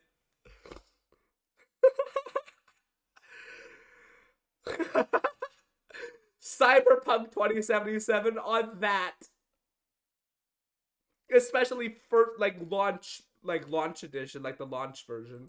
Without worrying too much about the parts I have. When ray tracing GPUs come out, for example, I'll be able to upgrade without having to buy a completely Oh, there's no way he's doing ray tracing with that cooling configuration. And if I have a problem down the line, I can always just swap out a part and have it serviced rather than... You're gonna be swapping and servicing every single part in that computer in the space of an hour. My whole computer. And of course now we also have a computer to test and benchmark games here at The Verge. The Verge is using this for benchmarking?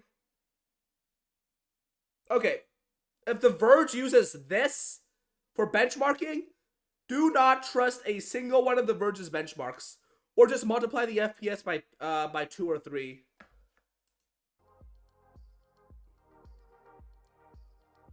Now, why did they got the aesthetic camera over on this? This isn't an aesthetic cam over. The inside of your PC looks like something you'd find on Rule 34.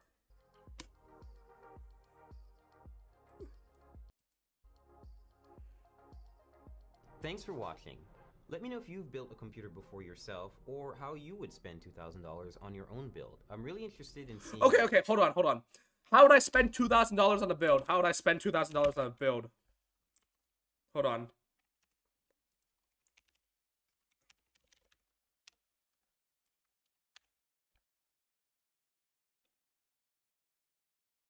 Let's see. Ignore this previous configuration. I was testing some stuff. Okay, $2,000 max budget, US dollars. So have a solid platform.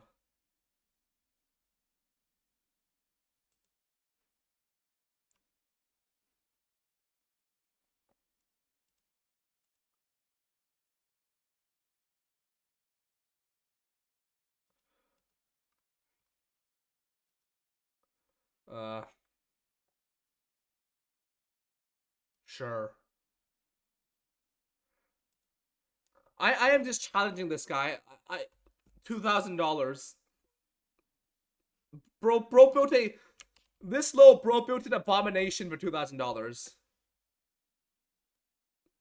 Go with 32 gigs of like DDR5 6000.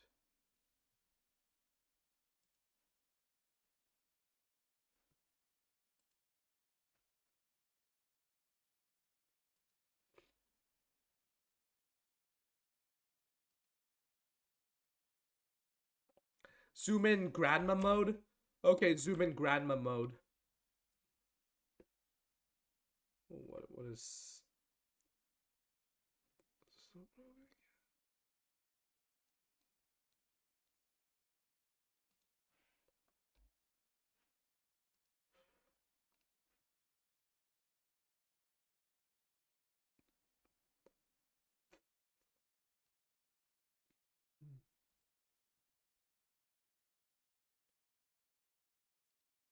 Okay, done. I have no idea how long The Verge took to spec out their build. They probably had their entire ass, like, crew working on producing this video, and they got a horrible spec'd out PC. I think they spent $2,000, $1,700 US dollars. Currently, I know this video was first made in 2018, but, like, judge this, okay? 7800X 3D, 32 gigabytes of DDR5, RX 7800 XT, 980 Pro 2 terabyte. It's not that hard to spec on a computer. Like, and you still have $300 left over for your how much is Windows nowadays? Windows 11 Pro is $200. Okay, quick tangent right here. Quick tangent. Don't use Windows. If you want a hold on.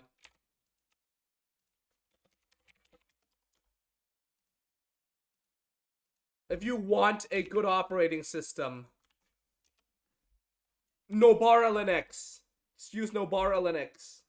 This is everything you need. Anyways, back to the video. Let's check out its comments.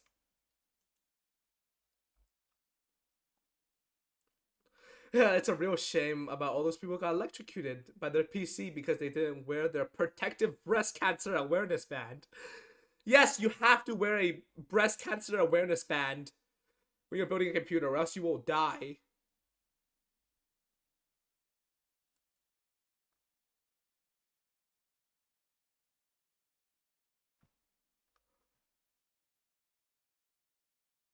We have adapted the Verge PC build as how to not education material for our company based.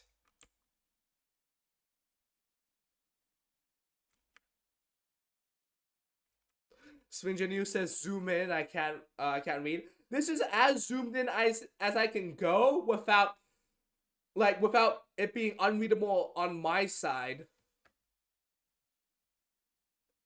At least his PSU has enough watts to run ray tracing of no upgrades needed. Yeah, he spent way too much on his PSU.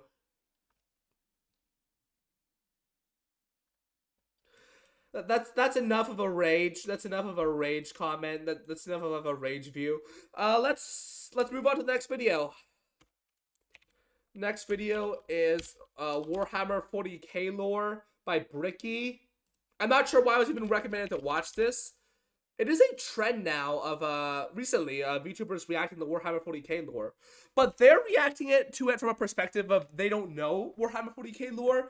I'm reacting to it on the perspective of I am very deeply into Warhammer 40k lore. I've read several novels. I have miniatures. I play tabletop. So this might be a fresh new outlook. So let's get into it.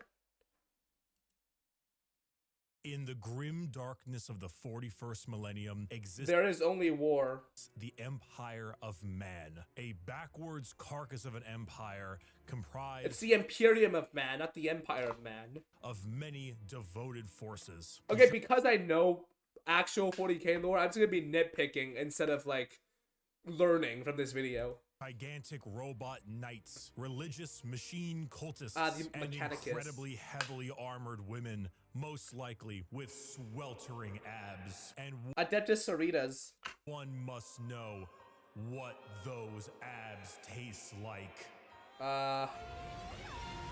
What is that? No, this is gonna be demonetized. What is this? Bro got the weirdest sponsor. Is that his sponsor skin? What did he get sponsored by? Skipping this. And damn straight does it track. Most sane Warhammer creator. No, don't drink from that. No. I'm not gonna. Don't get me bad, YouTube. This is an accident. The age of knowledge and enlightenment has ended. The age of darkness has begun. Okay, technically, it's called the current 40k is in the Age of Indomitus. It's not the Age of Darkness. The Age of Darkness was the Age of Knowledge and Enlightenment they were talking about. The Age of Knowledge and Enlightenment was called the Dark Age of Technology. So it is the Age of Darkness. Currently, it's Era Indomitus, Age of Indomitus. So this is not correct. Roughly 60 million years ago, there existed aliens. And And these aliens lived short, Necrontyr. painful lives. They belonged to radiation-stricken worlds and often died of various cancers before the age of 30. These aliens, the Necrontyr, looked up to the stars and found Okay, that might look like Jabba the Hutt. That's actually an old one. I know beings Warhammer of lore. real power, beings with the That ability looks to like Jabba the Hutt, right? create life, the old ones of the galaxy. They asked these old ones for help. Please cure us of our ailments. To which the old ones said, piss off. So the Necrontyr gathered together and did the sensible thing. They declared war upon these old beings and were promptly beaten into the dirt back to their short, painful lives. In the world of Warhammer, there is a hell. This hell is not like you and I know it. It's more of an afterlife, a place where dead souls end up. This place has many names: the Empyrean, the Sea of Souls, the Immaterium, and the Ether. But mostly, we just call it the Warp. While you and I know of hell as a place of horror. The warp isn't hell. Only the realms of chaos would be counted as hell. This is going way too simple in a way that it is like misleading newcomers. The lore isn't that the warp isn't hell. It's heaven, hell, purgatory, as different zones. It's like the same place but Horrors split and into different punishment. pieces. The warp isn't really that, not in the beginning. It's energy, but the kind of energy formed from thought and soul, psychic energy, where the dead souls of people end up in a place that is impossible to understand. No laws of reality. No, I forgot to have the exist. subtitles up. Like, time is merely a suggestion, and it is not something that can be braved easily. The warp would be like sailing the ocean in a pirate movie. To jump from your ship would be certain death. To stay in the sea for too long on your boat could drive a man mad. And there are many dangerous things lurking in those depths. Yet, the sea is not evil. It simply is. Mostly. There are more malevolent beings in those waters, areas that you do not sail towards. This would be known as the realm of chaos. The realm of chaos exists in the warp as a special area led by 3 chaos gods. Khorne, the god of combat, murder, and slaughter, with a pile of skulls taken in his name. Tzeentch, god of change, Khorne is where mystery, Khorne is where the common shout "Blood for the Blood God, Skull for the Skull Throne" came from. It's actually not from Technoblade, though he popularized it. Khorne was the person who said the "Blood for the Blood God" line. and deceit, a confusing paradox of lies, schemes, and sorceries. And Nurgle, god of rot, pestilence, and Genshin impact. All By the way, things Nurgle's rot actually in the like end. all of these 3 are basically like mini Satans, but Nurgle's technically the best one of these. And Grandfather Nurgle is waiting for you with open arms. These gods ruled their respective realm in the warp, sending their many followers against each other in the great game to be the most powerful of all the gods. So the warp exists. Hell is real, parallel to our galaxy, with the realm of chaos and Stranger News suggestion: edit stream to the full videos. That's what a VOD is. Have you never heard of what a VOD is before? Like, after watching a stream, you can still watch the stream. Like, after a stream ends, you can still go on the channel page and rewatch the stream. You don't need to. Are you talking about highlights or clips or something? Because you're talking about clips. If you're talking about clips, like, I guess contact the clipper and point them in my direction. I don't know. gods fighting for control. But there are also gods of real space, gods of the normal world The too. Catan. They're called Catan, Yep. and they eat stars. Do you think God stays in heaven because he too lives Technically, in they fear don't of eat what them. he's created? These star gods saw they, the plight suck of on our the poor surrounding Necron gas. tier, and how the old ones cast them aside and said, "You know what? You guys want immortality? Khan says, no, they're gonna We eat will you. make it No, they're not gonna eat me. Nope, I don't consent to the Catan eating me. Happen. We are the gods of the tangible, of real space. We can give you a cure." So then they ate all their souls. and turned them into robotic The automatons, Necrons. feasting on their souls and leaving a hollow shell of an intelligence left that is technically immortal. With the power of an entire species' souls, they turned their new robotic slaves on the old ones and hunted them to extinction. The Necron tier, now the soulless, undying Necrons, got their wish at the price of their souls. But we can count the number of kind gods on an amputated hand. With time, the selfish star gods turned on each other, fighting one another for more chances at glory and power. With this, the leader of the Necrons, Zarek, the silent... It's Suzerac, if I remember correctly. It's not Cesarek. I'm pretty sure in the audiobooks it's always pronounced Suzerac. King, the man who doomed his species when he accepted this deal, waited, planned, bide his time until he seized the perfect moment and turned his legions of undead citizens against the star gods. Gods cannot be killed, but they can be broken. So Zarek They broke got shattered. the star gods into thousands of pieces and locked them away in The vaults, Catan taking shards. their free will away as they did to them, and sealed them away as basically Pokemon to be used as weapons in the future. Who's that Pokemon? It's Pikachu! It's the Void Dragon. Zarek them... Oh, the Void Dragon's a very funny fellow. I'm pretty sure this guy will talk about the Void Dragon later. Void Dragon is a very, very funny his fellow. perfect memory, exiled himself for his sins, flying out to the darkness between galaxies to atone for what he had done. This entire situation, the genocide of the Old Ones and the rebellion of Zarek, will go down in history as the War in Heaven. It's that funny Stellaris thing. It's really fun. Is the most brutal war the galaxy has ever seen and ever will see. This was a conflict that took an entire galaxy-spanning species and pitted them against gods that ate stars. The Necrons, rather crippled Why from- isn't he talking about the Eldari or the Quarks yet? They had a major involvement in the War in Heaven. He doesn't talk about the Eldari or the Quarks or even the Enslavers. You know, the War in Heaven, decide to go to sleep in gigantic tomb worlds on various planets until the upstart species of the galaxy die. Why is this guy brushing over so much detail? This isn't even a video I'd recommend to someone who wants to start off learning Warhammer lore. This guy's brushing off on a lot.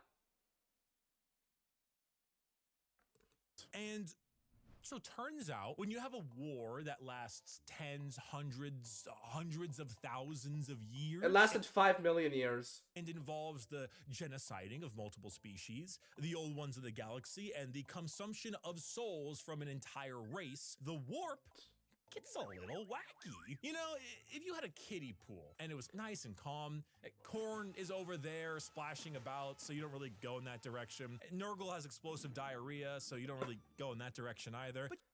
But The Chaos Gods aren't confirmed to have existed during this time yet.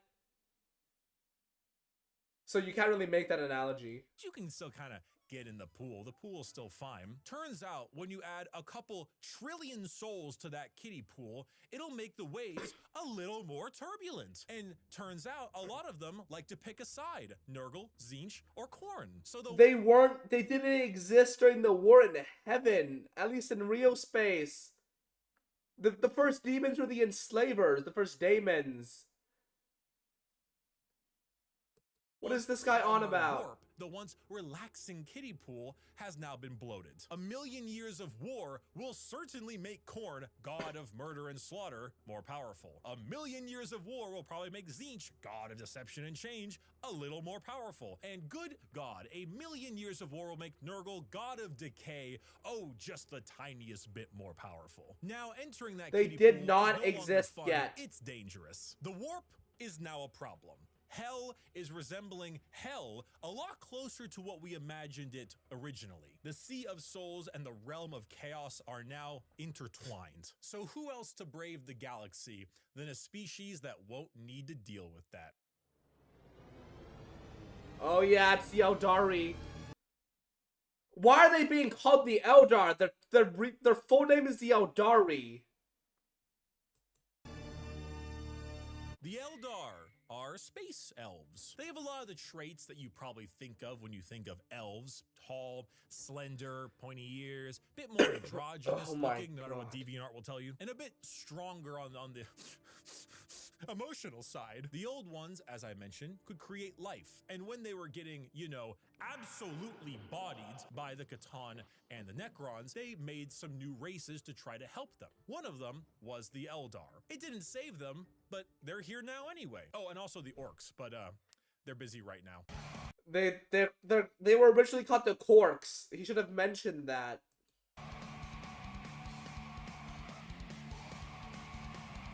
They're very goofy. They're the goofiest Eldar action are 40k. a particularly psychically powerful race, so they were really adept at being able to handle the new turbulent warp of chaos and good at killing Necrons, hence why they went to sleep. Being psychically gifted is basically like being a wizard, but you get your wizard powers from hell. This is called being a psyker. And basically, if you want to do cool wizard shit like lightning from your hands or reading someone's mind, you can do that, but you siphon the energy to do that from the warp. Luckily, the Eldar are very good at handling this without too many negative effects because, you know, summoning power from the Sea of Souls with the new Chaos friends can be a bit of an issue. But Eldar are pretty good at it. And you see, what's really cool and also awful about Warhammer is that most developed species travel long, faster than light It distances. didn't mention how the Eldari had their own gods.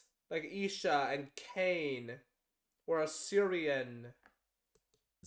By going through that warp. They create a tear in reality to unreality and move through it. Faster than light travel? Cringe. We go through hell itself to deliver your packages. For those of you who play Minecraft, you know how the nether is like a pocket dimension? So moving 10 spaces in the nether is actually moving something like 1,000 in the real world. It's 80. It's 1 to That's 8. basically what warp travel is. Just much like in the nether, there are a lot of things that want to kill you. The Eldar found a way This to isn't a exactly unique way of FTL. Other sci-fi franchises have it. Like Halo has slip space, Star Wars has hyperspace. Like this isn't a unique method.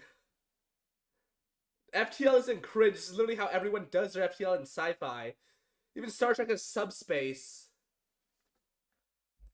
so in between realities. Not regular reality, Other- not the warp, something else. A purgatory of sorts. A fabricated psychic realm that allowed them to travel without fearing the negative effects of the warp. The Eldar were the perfect fit for the new galaxy, and they took it with open arms and pointy ears. The empire of the Eldar spread everywhere, and it spread all the way until now, the 21st century. That's right, while you were watching NPC streams on TikTok, the space elves were ruling the galaxy, and they did so for quite a long period of time.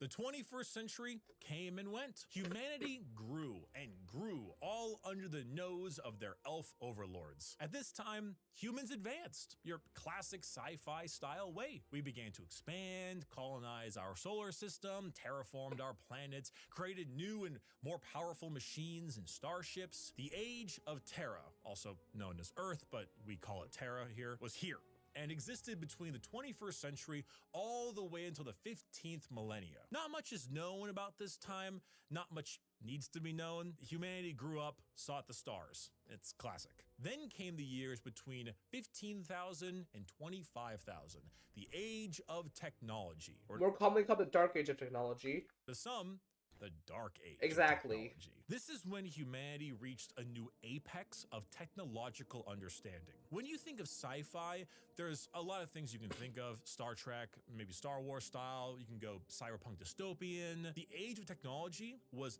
deep sci-fi, like a scientific prowess that fringed on magic. This is also when the first ever psychers began showing up in humanity. Individuals with the genetic mutation The to be able navigators. to access the warp, and then because of that, travel through it. Humanity was no longer constricted to their early ways of travel. With warp travel, they could go anywhere in the galaxy. They equipped ships with gigantic AI machines, with everything you would ever need to know about mankind, and sent them out on colony ships to expand their influence across the galaxy. This was truly the golden age of humanity. And with every golden age, there is a fall. While the new human upstarts of the galaxy were reaching new levels of technology and prowess, the Eldar were engaging in debauchery!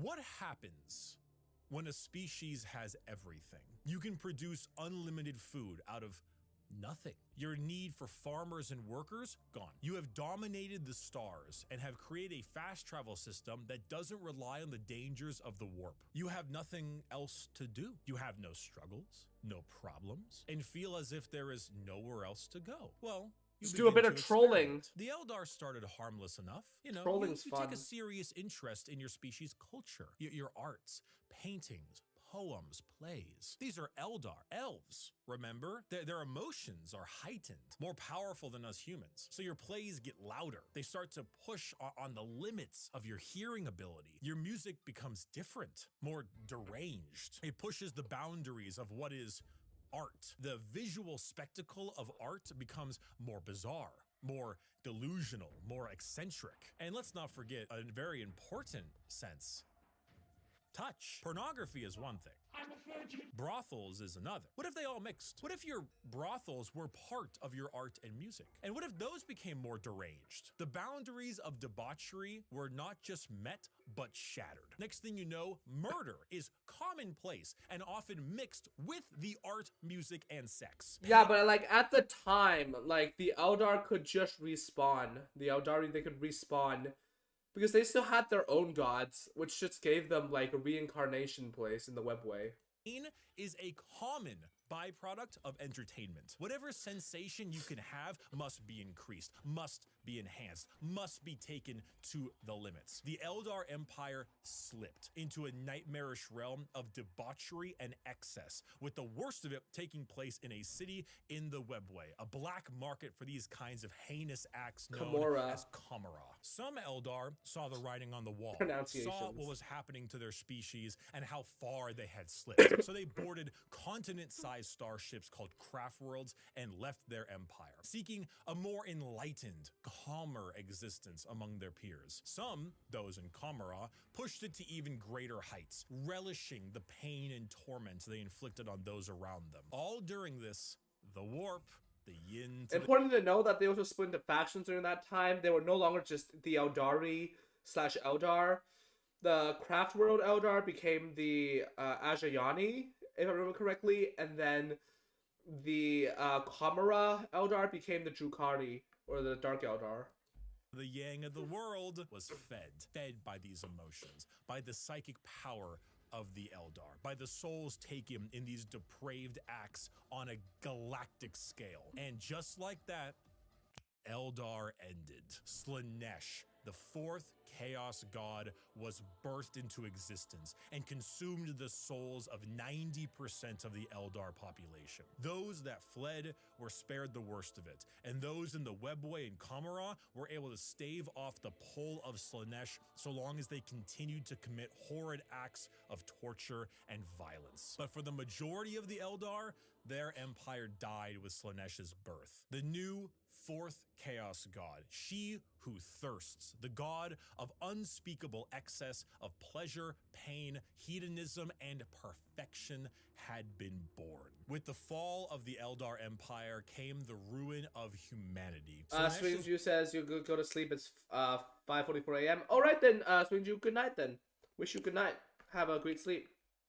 Birth sent storms in the warp across the galaxy, making travel between star systems impossible. Coupled with a huge classic AI rebellion, as a staple in these sci-fi settings, humanity began to suffer the age of strife. Now, planets that relied on intergalactic travel were completely cut off. Long-range messages normally sent through the warp were snuffed out. If you were a planet that was great at mining stuff but couldn't get food, well, You know that movie about the rugby players in the mountains? Oh, and because of these insane warp storms and fluctuations, psychers began to appear among the human population a bit more often. Now, this initially had them hunted down as witches, because that's pretty common in this setting, but some deemed it right to protect them. Well, technically, initially, they weren't quite understood yet, and they're just viewed as superheroes, and then they started to be hunted down as witches.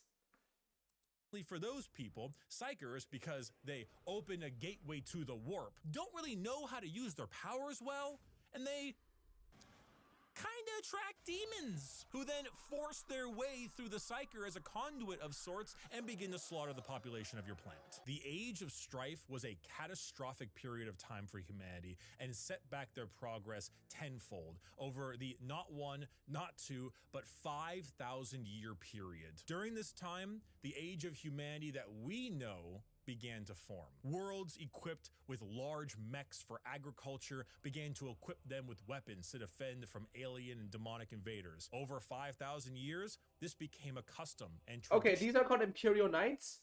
Imperial Knights existed before the Age of Strife. They were made during the Dark Age of Technology. They weren't made during the Age of Strife. They were made during the Age of Technology.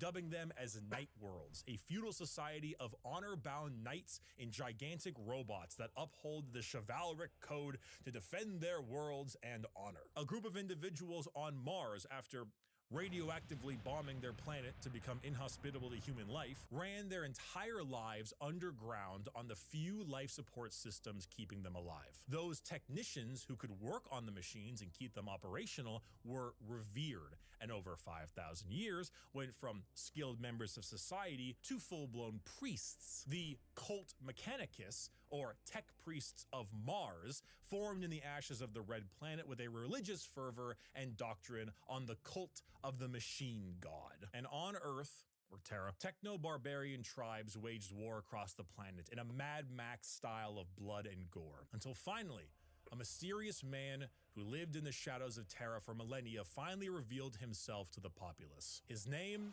was the Emperor. His name was Neoth, by the way. Canonically, the Emperor's name is Neoth. Himself the Emperor of mankind. Where did he come from?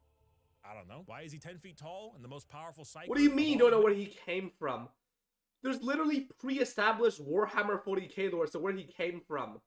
Okay, if you don't know where he came from, basically 12,000 years ago, or like about 22,000 years before this, a bunch of Stone Age shamans sacrificed themselves, and then their souls combined together to become the Emperor. Like, why is this guy making a Warhammer 40k timeline while omitting basic details? Mankind? I don't know. Why is he basically immortal? I don't know. Because he's a perpetual. Because he can reincarnate. You don't even know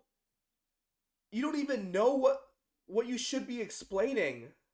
Cotton Eye Joe go? Who knows? But he's here, and he isn't happy with all of you ripping up Terra. So he began the Unification Wars, where he and a very early version of the famous Space Marines, the Thunder Warriors, reunited Terra under a single banner.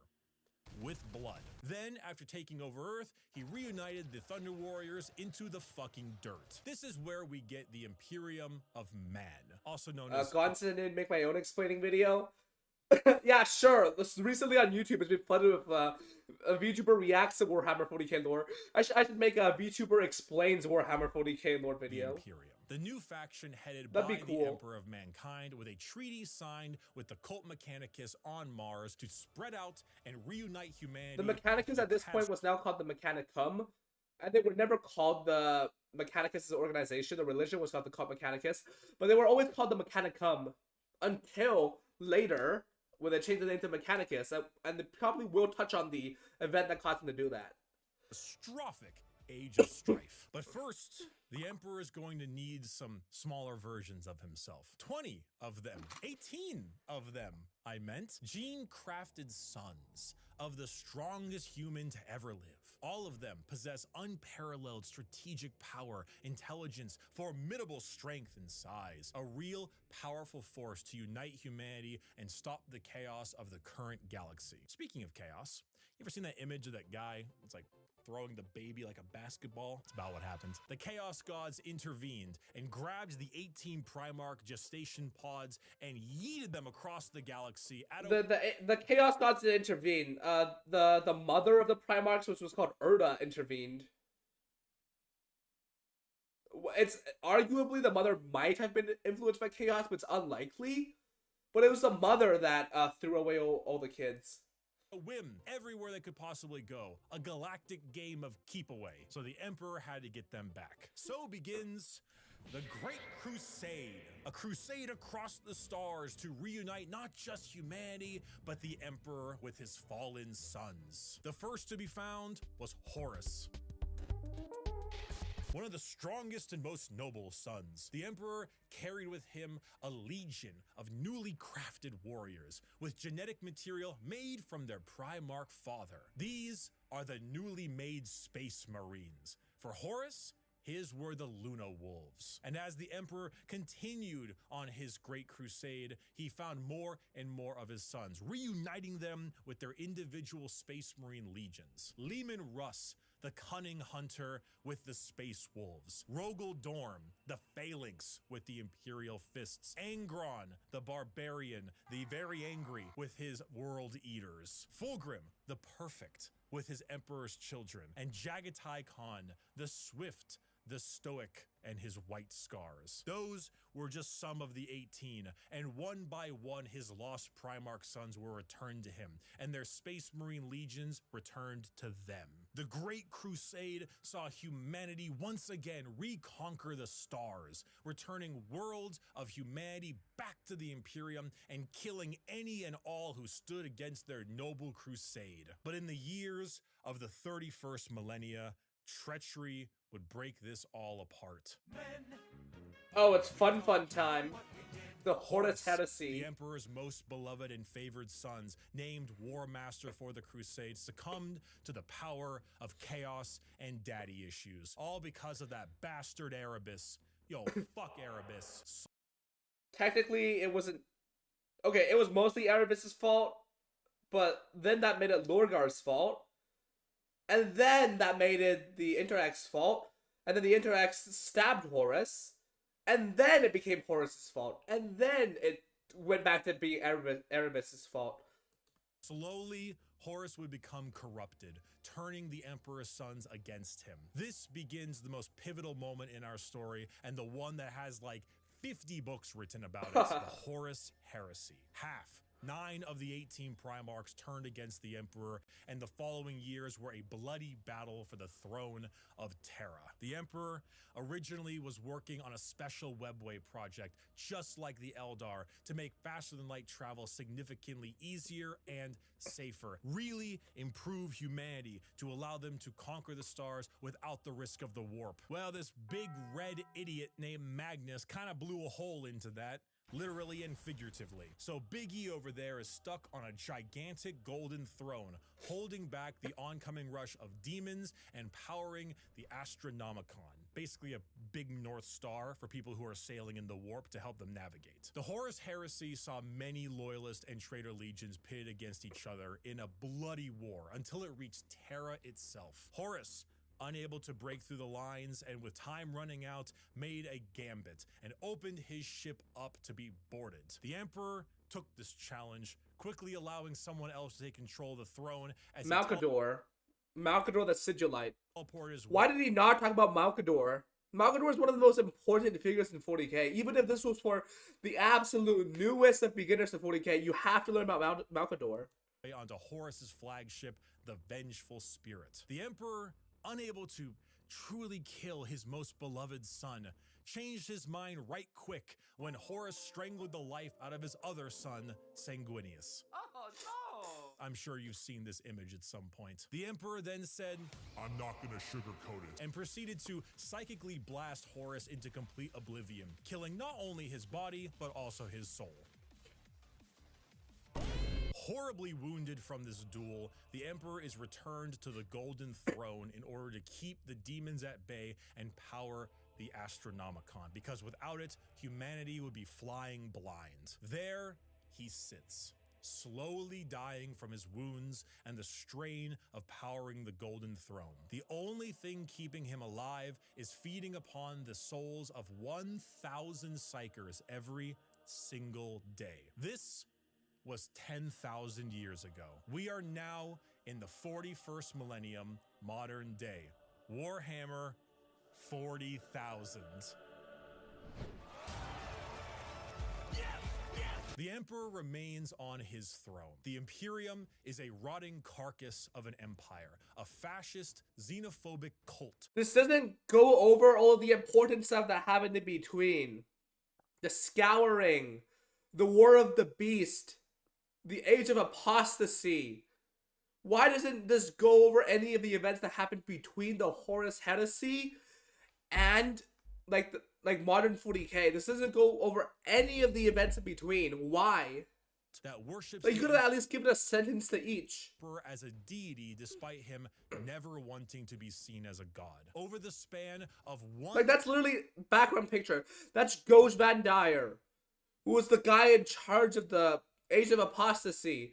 You're gonna show his picture, but you're not gonna mention the Age of Apostasy. Million worlds, the ecclesiarchy, the church of the Emperor, is spread throughout. Inquisitors with unparalleled power root out any sign of heresy or lack of devotion to their god Emperor. The other half of the traitor legions move about as Chaos Space Marines, raiding and pillaging the Imperium, while the loyalist half does their best to keep the Empire alive. All throughout this, they must endure Orc invasions, Eldar trickery, the reawakening of the Necron race, and the Great Devourer, the newest tyrannid threat from the darkness between galaxies that has arrived to feast on their worlds.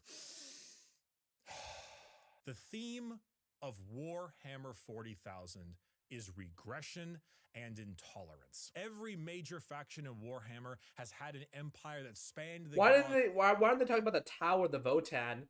Like, he also barely mentioned the Orcs. He mentioned the Imperium, and then the Eldar, and as well as the Necrons. He barely mentioned the Orcs. He's not mentioning the Tau or the Votan. It's annoying. To be crushed back to a Give them hollow at least a shell of sentence. what they once were, due to their own failings. Culture, the arts, personal freedom. Like, this isn't timeline of the Imperium. It's timeline 40k. Mention other things. Religious tolerance. The simple possibility that alien life might not want to kill us is considered heretical and is often met with a pistol to the head. There is no time for these things. All there is time for is worship of the God Emperor and a million wars to be fought. To be a human in the 41st millennia is 99% of the time to live a horrible existence. To be one of trillions of other humans across a million worlds throughout the galaxy. A galaxy where AI is outlawed, so humans are repurposed and lobotomized to become slaves. A place where lack of devotion is met with death. And if you even have devotion, there is a good chance the threats to the galaxy, chaos, and aliens will kill you anyway. Warhammer is a world where you revel in being bad. There are protagonists, there are antagonists, but every faction is some shade Look, of evil. He doesn't mention the Tau, but he has a Tau in the background image.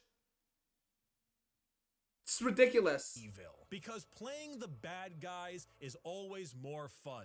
And my friend, you have a selection. So pick up that las gun soldier. You and the other 3 million men and women in this single deployment on this single world in this single battle will now show them the might of the God Emperor. That weapon in your hands has killed 99% of the alien populations in this galaxy. Unfortunately, Fortunately for you, soldier, you're fighting the final 1%. May the Emperor be with us. Glory to the first man to die, for in the grim darkness of the far future, there is only war.